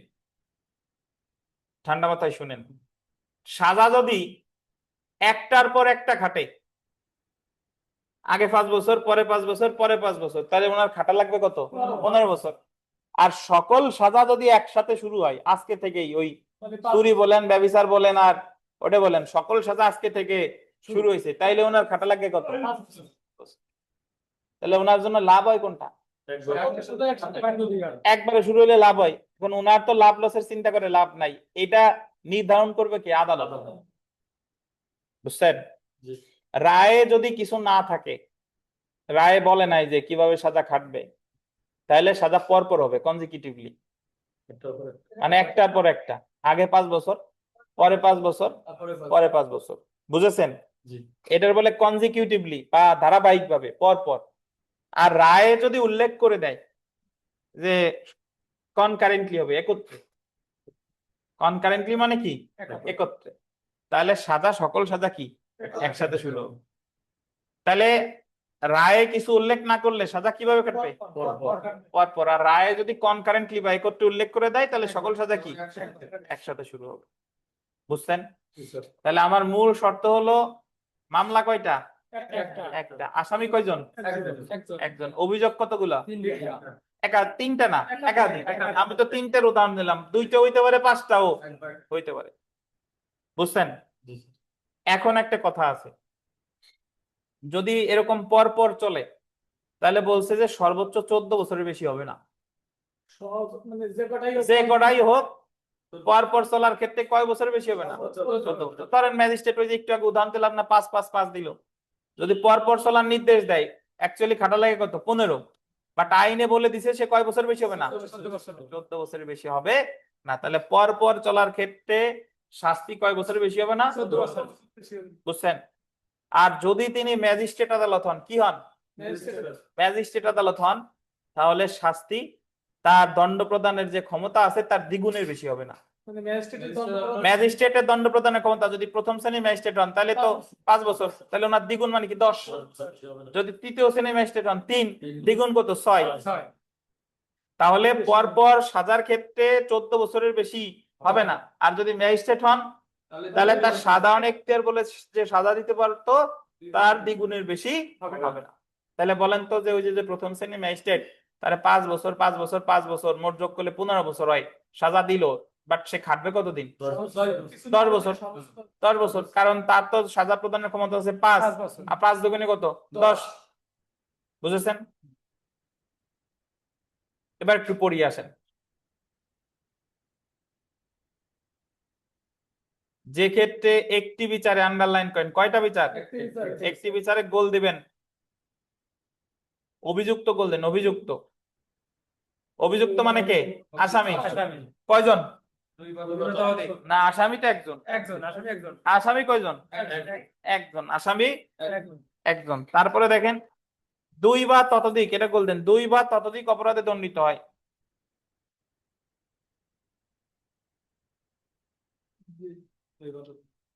কিসের জন্য দণ্ডিত হয়েছে? 2 বা ততোধিক অপরাধের জন্য দণ্ডিত হয়। সেক্ষেত্রে শাস্তির পরিমাণ কি হবে সেটাই 35 ধারায় আলোচনা করা হয়েছে। 35 ধারায় বলা হয়েছে, যখন কোনো ব্যক্তি একই বিচারে, আন্ডারলাইন করবেন, 2 বা ততোধিক অপরাধের জন্য দণ্ডিত হয়, উক্ত ক্ষেত্রে দণ্ডবিধির 71 ধারার বিধানাবলীর সাপেক্ষে, 71 ধারা আপাতত পড়তেছি না, দরকার নাই, 71 ধারার বিধানাবলীর সাপেক্ষে আদালত এমন 2 বা ততোধিক অপরাধের জন্য বর্ণিত শাস্তি যা আদালত প্রদান করতে এখতিয়ার সম্পন্ন সেটা থেকে পৃথক পৃথক শাস্তিতে তাকে দণ্ডিত করতে পারে। মানে আদালত যা দিতে পারে, বলতে পারে যে আদালত তো দিল 5 বাট তুমি খাটবা কিভাবে? এইভাবে। না, 71 ধারা পড়ি নেই, 71 ধারা বলছি যে বা তার আপনি 71 ধারা বলা হয়েছে। দেখেন, এমন শাস্তি কারাবাসের সমন্বয় হলে, আন্ডারলাইন করবেন, একটি কারাবাস শেষ হওয়ার পর অন্যটি কি হবে? শুরু হবে। তবে গোল দেন, আদালত নির্দেশ দিলে এমন শাস্তি গোল দেবেন একত্রে চলতে পারে। যদি বলে দেয়, আদালত যদি নির্দেশ না দেয় তাহলে চলবে কি? পরপর। আদালত নির্দেশ দিলে একত্রে খাটা যাবে। একত্রে চলতে পারে। একত্রে মানে কনকারেন্টলি, আর পরপর মানে হলো কনজিকিউটিভলি, ধারাবাহিকভাবে। বুঝছেন? অর্থাৎ আদালত যদি এমন নির্দেশ প্রদান না করে তাহলে একটি কারাবাস শেষ হওয়ার পর অন্যটি কি হবে? শুরু হবে। আদালত শুধু রায় বলছে অমুককে এত এত অপরাধের জন্য এত এত বছর সাজা দেওয়া হলো, পরপর চলবে নাকি একত্রে চলবে কিছুই বলে নাই, তাহলে সাজা কেমনে হবে? পরপর, আগে এত, তারপরে এত, তারপরে এত। এবার দেখেন, জেনে রাখা ভালো, দেখেন কখনো 3 বছর ধরবে, কখনো 5 বছর ধরবে, কখনো 2 বছর। হ্যাঁ, তাহলে আগে 5 বছর ধরবে নাকি 2 বছর ধরবে? যাই ধরেন, আগে ওই যে আগে যে ধারায় মামলা হয়েছে সেটা। তবে পর পর কারাবাসের ক্ষেত্রে অভিযুক্ত ব্যক্তিকে গোল্ডেন 14 বছরের বেশি মেয়াদের কারাদণ্ড দেওয়া যাবে না। যখন তারা বলতেছেন যে সাজা পর পর হবে, তখন কয় বছরের বেশি দেওয়া যাবে না? 14 বছরের বেশি দেওয়া যাবে না। বুঝছেন? তারপরে দেখেন ম্যাজিস্ট্রেট, মামলাটি ম্যাজিস্ট্রেট কর্তৃক বিচার করলে, কে বিচার করলে? ম্যাজিস্ট্রেট কর্তৃক বিচার করলে মোট শাস্তির পরিমাণ উক্ত ম্যাজিস্ট্রেট গোল দেন তার সাধারণ এখতিয়ারে যে শাস্তি প্রদান করতে পারতো গোল দিবেন, তার দ্বিগুণের বেশি হবে না। বুঝেন এটা না? আচ্ছা, এখন দেখেন একই বিচারে 2 বা ততোধিক অপরাধের জন্য প্রদত্ত পরপর চলবে এমন দণ্ডসমূহের পরিমাণ কি আন্ডারলাইন করেন। আপিলের উদ্দেশ্যে শুধুমাত্র একটি দণ্ড মর্মে ধরতে হবে। আবেদনের একটু আপিলের উদ্দেশ্যে দণ্ড ধরতে হবে একটা। আমি বুঝাচ্ছি, আন্ডারলাইন করে নাকি।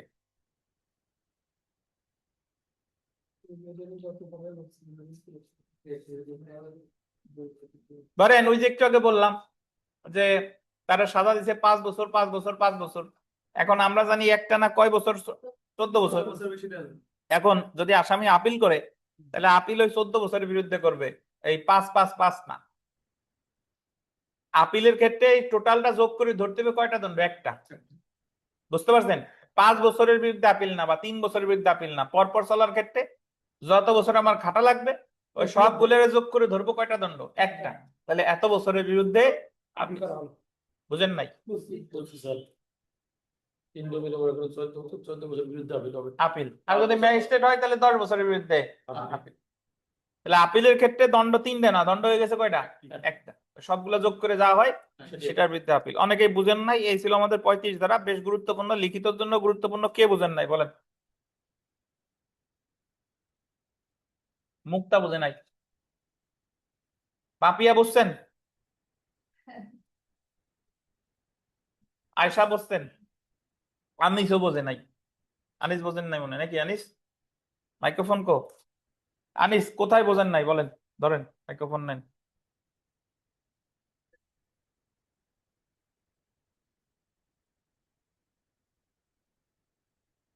স্যার এই যে তৃতীয় পয়েন্টটা বুঝলেন স্যার, যে একই বিচারের 2 বা ততোধিক অপরাধের জন্য প্রদত্ত পরপর চলবে এমন দণ্ডের পরিমাণের আপিলের উদ্দেশ্যেও শুধুমাত্র একটি দণ্ড মর্মে আচ্ছা, তৃতীয় পয়েন্টে দরকার নাই, তৃতীয় পয়েন্ট তো পরের কথা, আগে প্রথম পয়েন্টে আসেন।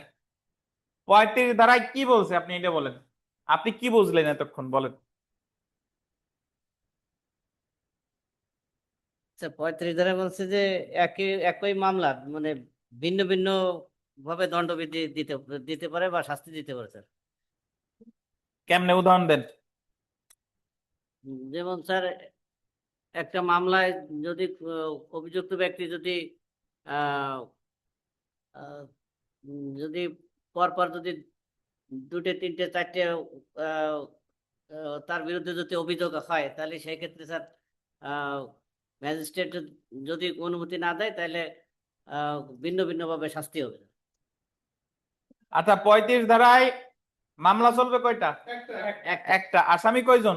একজন। একজন। তার বিরুদ্ধে কয়টা ধারা? একাধিক ধারা। এখন একাধিক ধারায় যদি তারা শাস্তি দেয়, এই শাস্তিটা সে কিভাবে ভোগ করবে? কিছু উল্লেখ না করে দিলে পরপর, আর উল্লেখ করে দিলে একসাথে চলতে পারে। তবে পরপর চলার ক্ষেত্রে কয় বছরের বেশি হবে না? 14 বছর। আর ম্যাজিস্ট্রেট যদি তার ক্ষমতা থাকে সাধারণ এখতিয়ার বলে দ্বিগুণের বেশি হবে না। আর যখন আসামি আপিল করবে পরপর চলার ক্ষেত্রে সকল দণ্ডরে ধরতে হবে কয়টা দণ্ড? একটা দণ্ড। এটাই হলো কত ধারা? 35। নির্মল সাহেব কি বলছেন? আসেন 35-এর কতে আসি।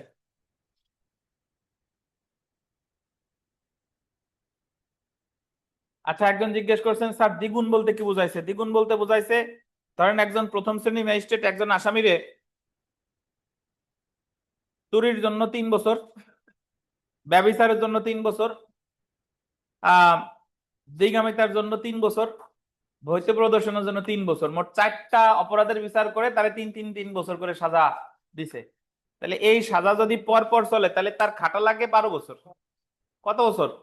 12 বছর। বাট এখানে আইনে বলছে যে ম্যাজিস্ট্রেট তার সাধারণ এখতিয়ার বলে যে সাজা দিতে পারতো পরপর চলার ক্ষেত্রে তার দ্বিগুণের বেশি পাবে না, তাহলে ম্যাজিস্ট্রেট সাধারণ এখতিয়ার বলে সাজা দিতে পারতো 5 বছর, 5 রে গুণ দিবেন কত দিয়ে 2 বছর, তাহলে পরপর চলার ক্ষেত্রে যদিও হচ্ছে 12 বছর, বাট ম্যাজিস্ট্রেট সর্বোচ্চ বলতে পারবে কত 10 বছর, কারণ তার দণ্ড দেওয়ার ক্ষমতা ছিল 5 বছর, 5 দুগুণে কত 10।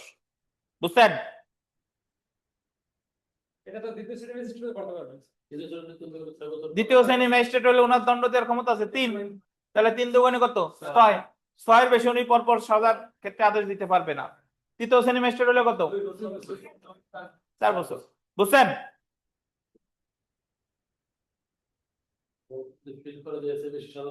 আমরা চলে আসি 35 ক। দণ্ডপ্রাপ্ত ব্যক্তি জেল হাজতে থাকলে তার সাজার মেয়াদ।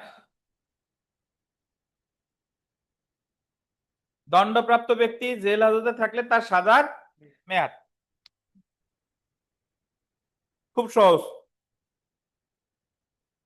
একজন ব্যক্তি বিচার শেষে তাকে 6 মাসের সাজা দিয়েছে, কিন্তু অলরেডি মামলা চলাকালীন সময় 3 মাস কারাগারে ছিল, তাহলে সে সাজা খাটবে আর কতদিন?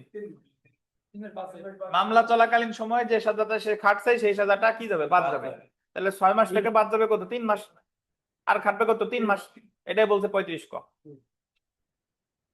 এটা সকল দণ্ডের ক্ষেত্রে প্রযোজ্য, ইভেন যাবজ্জীবন কারাদণ্ডের ক্ষেত্রেও প্রযোজ্য। ধরেন একজন ধর্ষকরে সাজা দিছে যাবজ্জীবন কারাদণ্ড, এখন মামলা চলাকালীন সময় অলরেডি সে 5 বছর কারাগারে ছিল, তাহলে যাবজ্জীবন কারাদণ্ডরে এই ক্ষেত্রে ধরতে হবে 30 বছর, তাহলে 30 বছর থেকে বাদ যাবে কত 5 বছর, তাহলে আর খাটবে কত 25 বছর।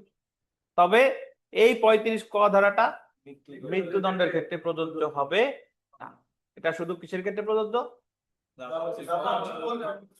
আপনার কারাদণ্ড, যাবজ্জীবন কারাদণ্ড এগুলার ক্ষেত্রে, কিন্তু মৃত্যুদণ্ডের ক্ষেত্রে প্রযোজ্য না। এই যে দেখেন, আসামি পলাই টাকার লস ধরে খাওয়া ভালো ধরে গায়ে সাজা কমালো নাকি? না।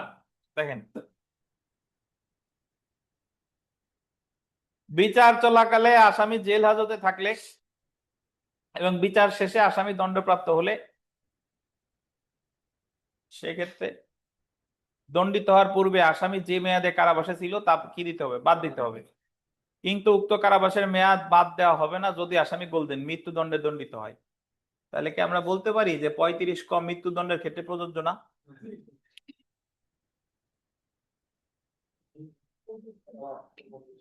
তারপর দেখেন, আসামি বিচার শেষে যে কারাদণ্ডে দণ্ডিত হয়েছে তা অপেক্ষা দণ্ডিত হওয়ার পূর্বে অধিক মেয়াদে কারাবাসে থাকলে, মানে তার দণ্ড দিচ্ছে 6 মাস কিন্তু অলরেডি 1 বছর হয়ে গেছে,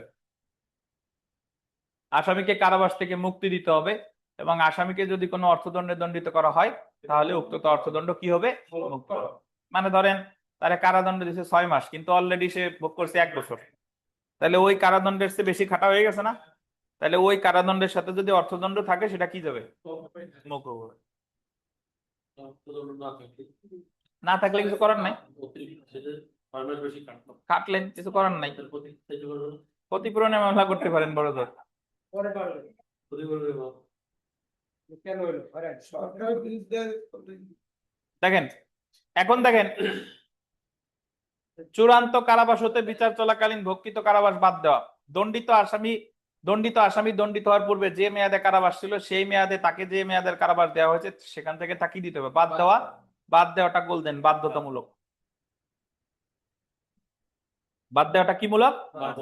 বাধ্যতামূলক। যদি কোনো আসামি 10 বছর কারাদণ্ডে দণ্ডিত হয় এবং উক্ত অপরাধের জন্য বিচার চলাকালীন সময়ে 5 বছর কারাভোগ করে, সেক্ষেত্রে 10 বছর চূড়ান্ত কারাবাস হতে বিচার চলাকালীন ভোগকৃত 5 বছর কারাবাস কি দিবে? বাদ দিবে। বুঝছেন ভাই? এবং এই ক্ষেত্রে যাবজ্জীবন কারাদণ্ডে ধরবে কত বছর? 30 বছর। এইটুক জানলেই হবে, আর পড়বো না। কত বছর? 30 বছর। 35 ক ধারা কোন ধারার ক্ষেত্রে, কোন দণ্ডের ক্ষেত্রে প্রযোজ্য না? মৃত্যুদণ্ড। আর এই জায়গায় অনেক কথা বলা আছে, এগুলো আমার দরকার নাই, সব বাদ। আমরা বিগত বছর প্রশ্ন পড়ি, দেখেন এই আনিস ওই আলোচনা 1 নাম্বার প্রশ্ন পড়েন জোরে।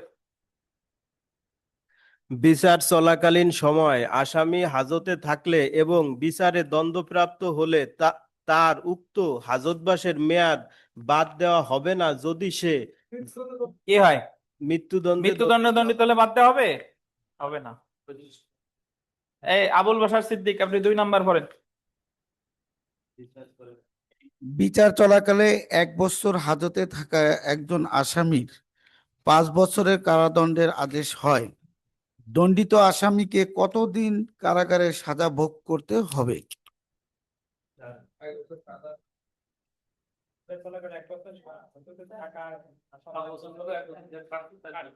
1 বছর সাজা হয়েছে, কিন্তু আছে তার কারাদণ্ড আদেশ আছে 5 বছর, 4 বছর, 4 বছর, 1 বছর কাটবে, 4 বছর। 4 বছর। জি,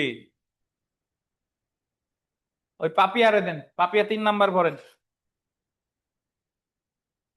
বিচার চলাকালীন সময়ে আসামি যে মেয়াদের কারাবাস ভোগ করেছে তা যদি সে যে দণ্ডে দণ্ডিত হয়েছে তার মেয়াদ অপেক্ষা বেশি হয়, তাহলে আসামির যে কারাদণ্ড দিছে তার সে অলরেডি ভোগ করে ফেলছে, তাহলে আসামি কি হবে? অর্থদণ্ড হবে। তাকে কারাবাস থেকে ছেড়ে দেওয়া হবে। বুঝতে পারছেন? সামনে ওই আফরোজারে দেন, আফরোজা 1 2 3 পড়েন, 1 2 3 তিনটাই পড়েন, জোরে পড়েন। আদালত কারাবাস একের পর এক চলবে বলে আদেশ দিলে উক্ত ক্ষেত্রে অভিযুক্ত ব্যক্তিকে সর্বোচ্চ কত বছর কারাদণ্ডে দণ্ডিত করতে পারবে? সর্বোচ্চ 14 বছর। সিবিআই তারপরেরটা পড়েন। ম্যাজিস্ট্রেট একই বিচারে আসামির একাধিক অপরাধের শাস্তি একত্রিত করে দিলে ম্যাজিস্ট্রেটের দণ্ড দেওয়ার যে সাধারণ এখতিয়ার আছে তার ড্যাশ বেশি হবে না, দ্বিগুণের বেশি হবে না। সিবিআই 3 নাম্বার পড়েন। দ্বিগুণ। কোন ব্যক্তিকে 2 বা ততোধিক অপরাধের জন্য একই বিচারে আদালত পৃথক পৃথক শাস্তি প্রদান করে এবং উক্ত শাস্তি যদি কারাবাস হয় তাহলে উক্ত একত্রেও চলতে পারে, পরপরও চলতে পারে, এটা আদালত নির্দেশ দিবে। ঠিক আছে? ঠিক আছে, একসাথে বলতে পারেন অথবা যতটুকু পড়ছি কোনো প্রশ্ন আছে? আপনাদের এখন এডিশনাল একটা পেজ দিব, তো তার আগে যতটুকু পড়ছি কোনো প্রশ্ন আছে কিনা? যদি বলে থাকে অনলাইনে যারা আছেন প্রশ্ন আছে? যদি কিছু অনলাইনে রেজাউল সাহেব, আপনি রেসপন্স করেন না কেন? আপনার তো ভর্তি হওয়ার কথা, আপনি ভর্তি হয়ে মেসেজ সিনও করেন না, কিছু বলেনও না, এলিয়েন হয়ে গেছেন। পাইছি আপনারে। স্যামসাং SMA-5556E, আপনার নাম বলেন, কথা না বললে নাম বলেন। স্যামসাং যিনি আছেন আপনার নাম কি? শাওমি আছে, শাওমির নাম কি? নাম লেখেন।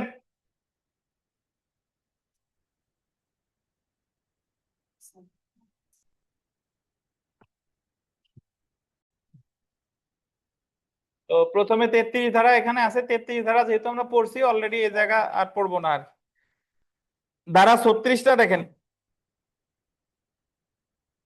হ্যাঁ, ম্যাজিস্ট্রেটগণের সাধারণ ক্ষমতা, অর্ডিনারি পাওয়ারস অফ ম্যাজিস্ট্রেটস।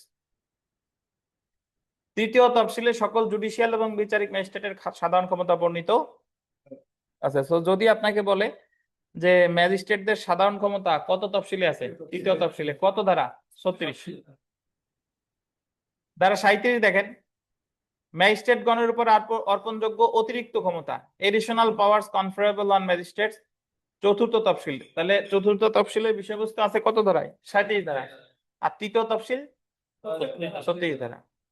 আমরা চলে এসে 42 ধারা। ধারা 42, জনসাধারণ যে ক্ষেত্রে ম্যাজিস্ট্রেট এবং পুলিশকে সাহায্য করবেন, পাবলিক হোয়েন টু অ্যাসিস্ট। কোন ম্যাজিস্ট্রেট তিনি জুডিশিয়াল অথবা নির্বাহী, আন্ডারলাইন করেন, জুডিশিয়াল অথবা নির্বাহী অথবা পুলিশ অফিসার যুক্তিসঙ্গতভাবে সাহায্য চাইলে প্রত্যেকটি লোক তাকে সাহায্য করতে বাধ্য থাকবেন। পুলিশ কোনো কাজ করতে গিয়ে কোনো জনসাধারণের বলছে যে এই কাজটা আপনি করেন, আপনি সাক্ষী হন বা আপনি আমাকে সাহায্য করেন, জনসাধারণ সাহায্য করতে বাধ্য। ম্যাজিস্ট্রেট সাহায্য করতে কি মানে ম্যাজিস্ট্রেটও যদি বলে তাহলে জনসাধারণ সাহায্য করতে কি বাধ্য। তাতে পুলিশ আহ্বান জানাক আর ম্যাজিস্ট্রেট আহ্বান জানাক। উক্ত জুডিশিয়াল বা নির্বাহী ম্যাজিস্ট্রেট বা পুলিশ কর্মকর্তা যে লোককে গ্রেফতার করার ক্ষমতা প্রাপ্ত, সে লোককে গ্রেফতার করতে বা তার পলায়ন প্রতিরোধ করতে। এরকম হয় না যে পুলিশ গ্রেফতার করতে গেছে, এখন সে পালাচ্ছে, তো বলতে পারে যে ধরো ধরো ধরো, তাহলে সহযোগিতা করতে জনসাধারণ কি বাধ্য?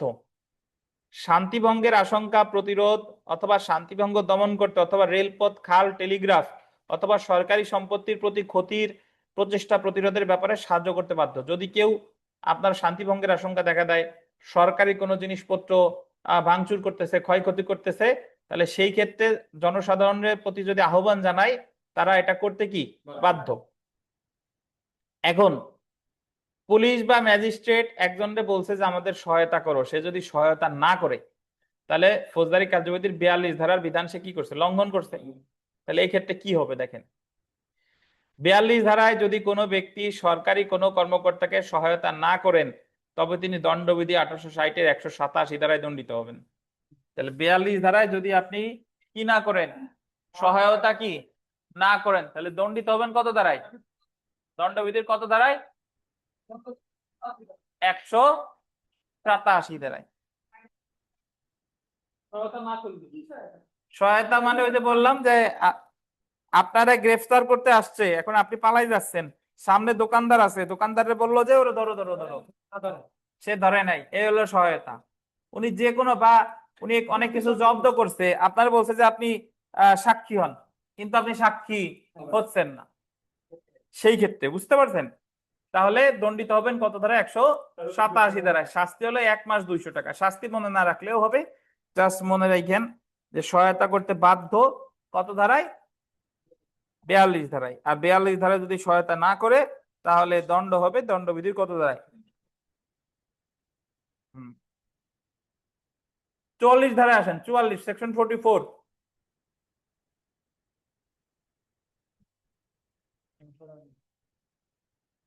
জনসাধারণ নির্দিষ্ট কিছু অপরাধীদের সংবাদ দিবেন। অপরাধীদের না, অপরাধীদের কেটে লেখেন অপরাধের।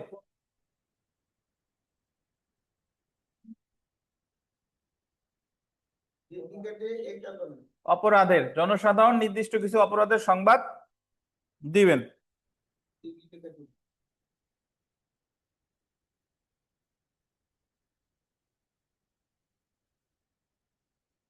এটা হলো যে আপনার সামনে, ধরেন আপনি রাস্তা দিয়ে হেঁটে যাচ্ছেন, এখন আপনি দেখলেন একজন আরেকজনকে হত্যা করতেছে বা অন্য কোনো গুরুতর অপরাধ করতেছে, আমরা সাধারণত করি কি, কোনো ঝামেলা এড়ানোর জন্য দেখিয়া চুপ করে চলে যাই।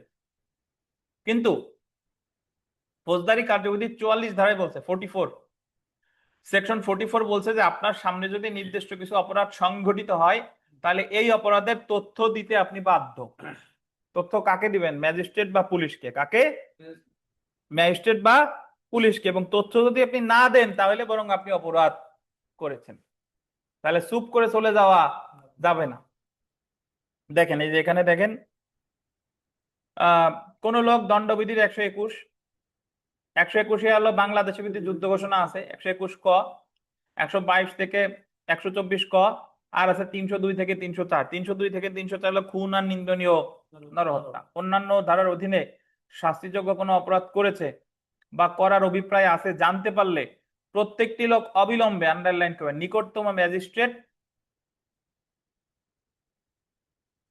বা পুলিশ অফিসারকে এরূপ অপরাধ সংগঠনের অথবা সংগঠন করার অভিপ্রায় সম্পর্কে কি দিবেন? তথ্য দিবেন। তাহলে আমার এখানে মনে রাখতে হবে যে কিছু কিছু অপরাধ আছে, এগুলো যদি আপনার সামনে ঘটে, তাহলে ওই অপরাধের তথ্য অবশ্যই দিতে হবে কাকে? ম্যাজিস্ট্রেট অথবা পুলিশ অফিসারকে। এর ভিতরে কি কি অপরাধ আছে? বাংলাদেশের ভিতরে যুদ্ধ ঘোষণা, রাষ্ট্রদ্রোহিতা, খুন, নিন্দনীয় নরহত্যা, এগুলা করেছে বা অভিপ্রায় আছে, পরিকল্পনা হচ্ছে, তাহলেও কি জানাতে হবে। বুঝছেন? লাস্টের যে নোট, এই ধারা অনুসারে কোড জিডি করা হয়, এটা আন্ডারলাইন কেটে দেন, দরকার নাই।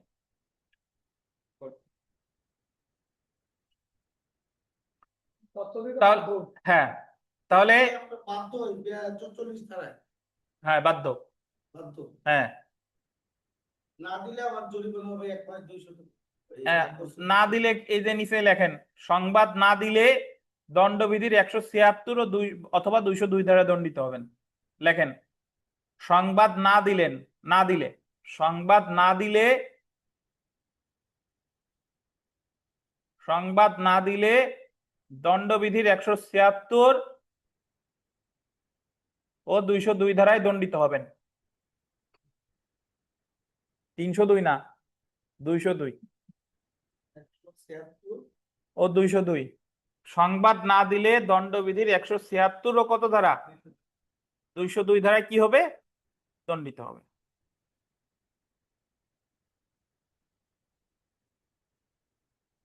বুঝতে পারছেন?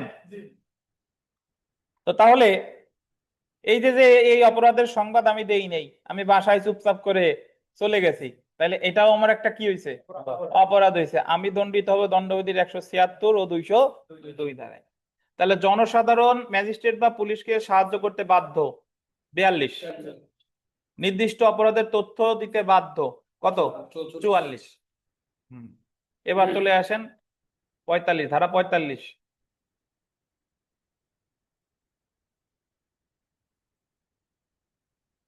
ধারা 45, গ্রাম প্রধান, হিসাব রক্ষক, জমির মালিক এবং অন্যান্য কতিপয় ব্যক্তি নির্দিষ্ট কিছু বিষয়ে সংবাদ প্রদানে বাধ্য। মানে আগে যে বাধ্যটা ছিল, এটা ছিল কারা, 44 ধারায় যারা বাধ্য, সাধারণ নাগরিক, সাধারণ জনগণ। আর 45 ধারায় বাধ্য হলো গ্রাম প্রধান, হিসাব রক্ষক, এই জমির মালিক। এদের গ্রামে যদি কিছু ঘটে, গ্রামে যদি কোনো অপরাধ ঘটে, জমিতে যদি কোনো অপরাধ ঘটে, এই তথ্য দিতে এরা কি বাধ্য। এই যে দেখেন, গ্রাম প্রধান, হিসাব রক্ষক, জমির মালিক বা অন্যান্য কতিপয় ব্যক্তি নিম্নলিখিত নির্দিষ্ট কিছু বিষয় নিকটতম ম্যাজিস্ট্রেট অথবা থানার ভারপ্রাপ্ত কর্মকর্তাকে জানাতে কি বাধ্য।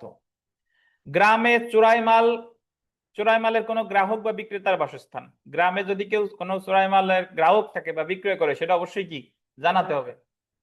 গ্রামে আশ্রয় গ্রহণকারী বা গ্রামের মধ্যে দিয়ে যাতায়াতকারী ঠগ, ডাকাত অথবা অপরাধ করেছে বলে সন্দেহ আছে এমন ব্যক্তি সম্পর্কে, গ্রামে জামিন অযোগ্য অপরাধ সংগঠন বা এরূপ অপরাধ করার সংকল্প করার সংবাদ, গ্রামে আন্ডারলাইন করবেন অস্বাভাবিক বা সন্দেহজনক পরিস্থিতিতে কোনো মৃত্যু, লাশ বা লাশের অংশ আবিষ্কার। সাধারণত গ্রামে দেখা গেল কোনো মৃত্যু হয়েছে, অস্বাভাবিক লাশ বা লাশের অংশ আবিষ্কার হয়েছে, তাহলে অবশ্যই জানাইতে হবে ম্যাজিস্ট্রেট বা ভারপ্রাপ্ত কর্মকর্তাকে। এমন পরিস্থিতিতে গ্রাম থেকে জামিন অযোগ্য অপরাধ করা ব্যক্তির সন্দেহজনক নিখোঁজ, এই সকল তথ্য দিতে কি বলেন বাধ্য।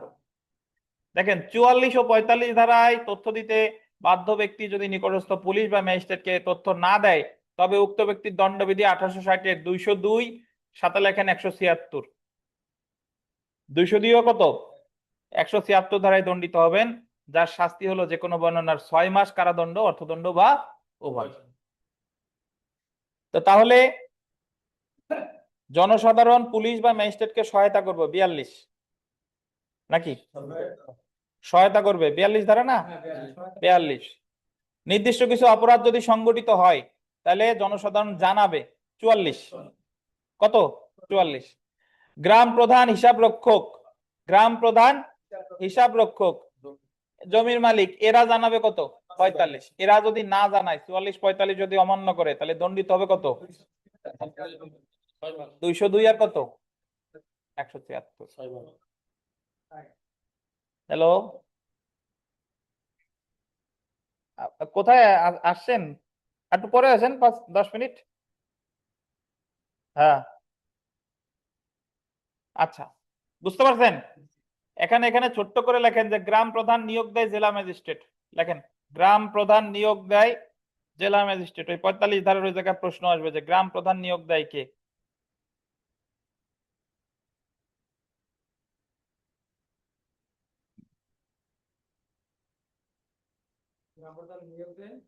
জেলা ম্যাজিস্ট্রেট।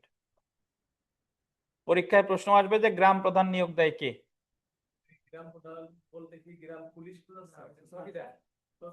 গ্রাম প্রধান এরকম কাউরে নিয়োগ দিতে পারে, চৌকিদার না। তিনি গ্রামের প্রধান, সচরাচর নাই, বাট নিয়োগ দিতে পারে। আইনে কোথাও আন্দাজে বলবেন না, অনেক জিনিস আমাদের জানা নাই, কিন্তু আপনারা আন্দাজে ব্যাখ্যা দেন। দেখেন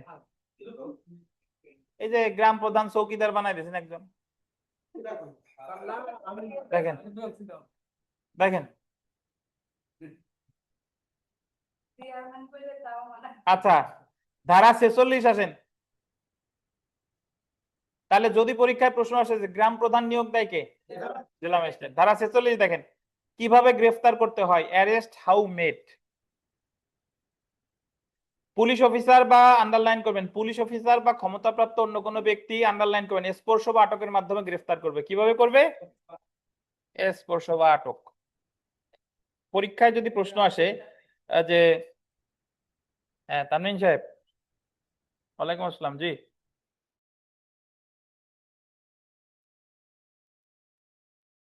তাহলে স্পর্শ বা আটকের মাধ্যমে কি করবে? গ্রেফতার।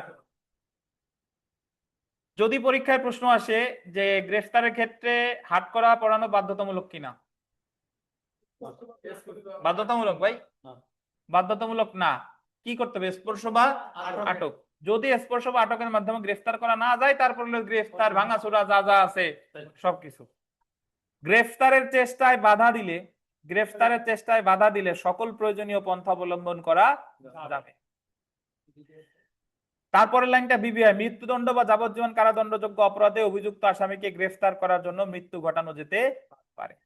মানে যদি ওই আসামি হয় মৃত্যুদণ্ড বা যাবজ্জীবন কারাদণ্ডপ্রাপ্ত আসামি, তাহলে তার গ্রেফতারের ক্ষেত্রে মৃত্যু ঘটানো যাবে। কিন্তু তার মানে এই না যে মৃত্যুদণ্ডপ্রাপ্ত আসামি হলেই গুলি করে মেরে ফেলবে।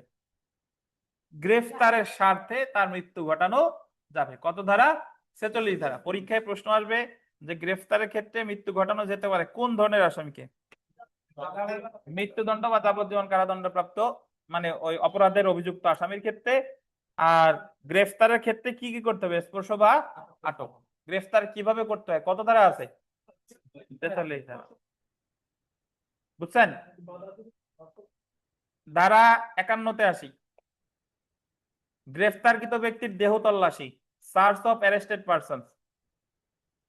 এটা আমরা এই জায়গা পড়বো না, ওই সামনে অ্যামেন্ডমেন্ট আছে ওই জায়গা পড়বো না, এই জায়গাটা পড়বো না, শুধু 52 ধারাটা দেখি। দেখেন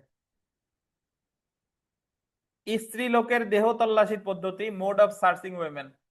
মহিলার দেহ সার্চ বা তল্লাশি অন্য কোন মহিলা শালীনতার সাথে করবেন। মহিলার যিনি দেহ তল্লাশি করবেন অন্য কোন মহিলা হতে হবে, তিনি পুলিশ হতে পারেন নাও হতে পারেন, বাট মহিলা অবশ্যই হতে হবে। এখন পুলিশ ধরেন পুরুষ পুলিশ, মহিলার দেহ তল্লাশি করতে পারবেন? পারবেন না। আশেপাশে যদি কোনো মহিলা থাকে তাকে ডেকে আনবেন যে আপনি তল্লাশি করেন। তাহলে মহিলার দেহ শুধু তল্লাশি করতে পারে কে? মহিলা। বুঝেছেন? 53 ধারা এই জায়গা পড়বো না, এটা সামনে ওই ধারায় পড়বো। তাহলে আপাতত আমরা এখানে পেজে যেটা পড়লাম যে ম্যাজিস্ট্রেটদের সাধারণ ক্ষমতা 3য় তফসিল, অতিরিক্ত ক্ষমতা 4র্থ তফসিল, জনসাধারণ করতে সাহায্য করতে বাধ্য থাকবে 42, যদি সাহায্য না করে দণ্ডবিধির কত ধারায়? 187 ধারায় দণ্ডিত হবে। নির্দিষ্ট অপরাধের তথ্য দিতে বাধ্য 44 ধারা, যদি তথ্য না দেয় 176, 202 ধারা। গ্রাম প্রধান বিভিন্ন অপরাধের তথ্য দিতে বাধ্য, যদি না দেয় ওই যে 176, 202 ধারা। গ্রাম প্রধান নিয়োগ দেয় কে? জেলা ম্যাজিস্ট্রেট। কিভাবে গ্রেফতার করতে হয়? কত ধারা? স্পর্শ বা আটকের মাধ্যমে 46 ধারা। আর মৃত্যুদণ্ড বা যাবজ্জীবন কারাদণ্ড অপরাধে অভিযুক্ত আসামিকে গ্রেফতারের জন্য কি মৃত্যু ঘটানো যেতে পারে। আর মহিলার দেহ তল্লাশি করবে কে? মহিলা পুলিশ। মহিলা পুলিশ হতেও পারে নাও পারে, বাট অবশ্যই কি হইতে হবে? কোনো প্রশ্ন আছে?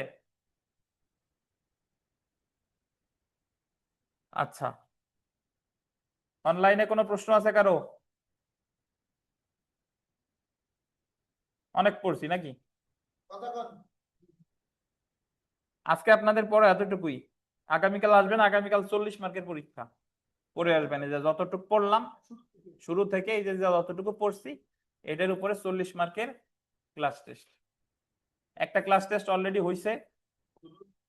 এই রেজাউল সাহেব এখনো কিন্তু বিকাশ পাই নাই। 5 ধারা কেন?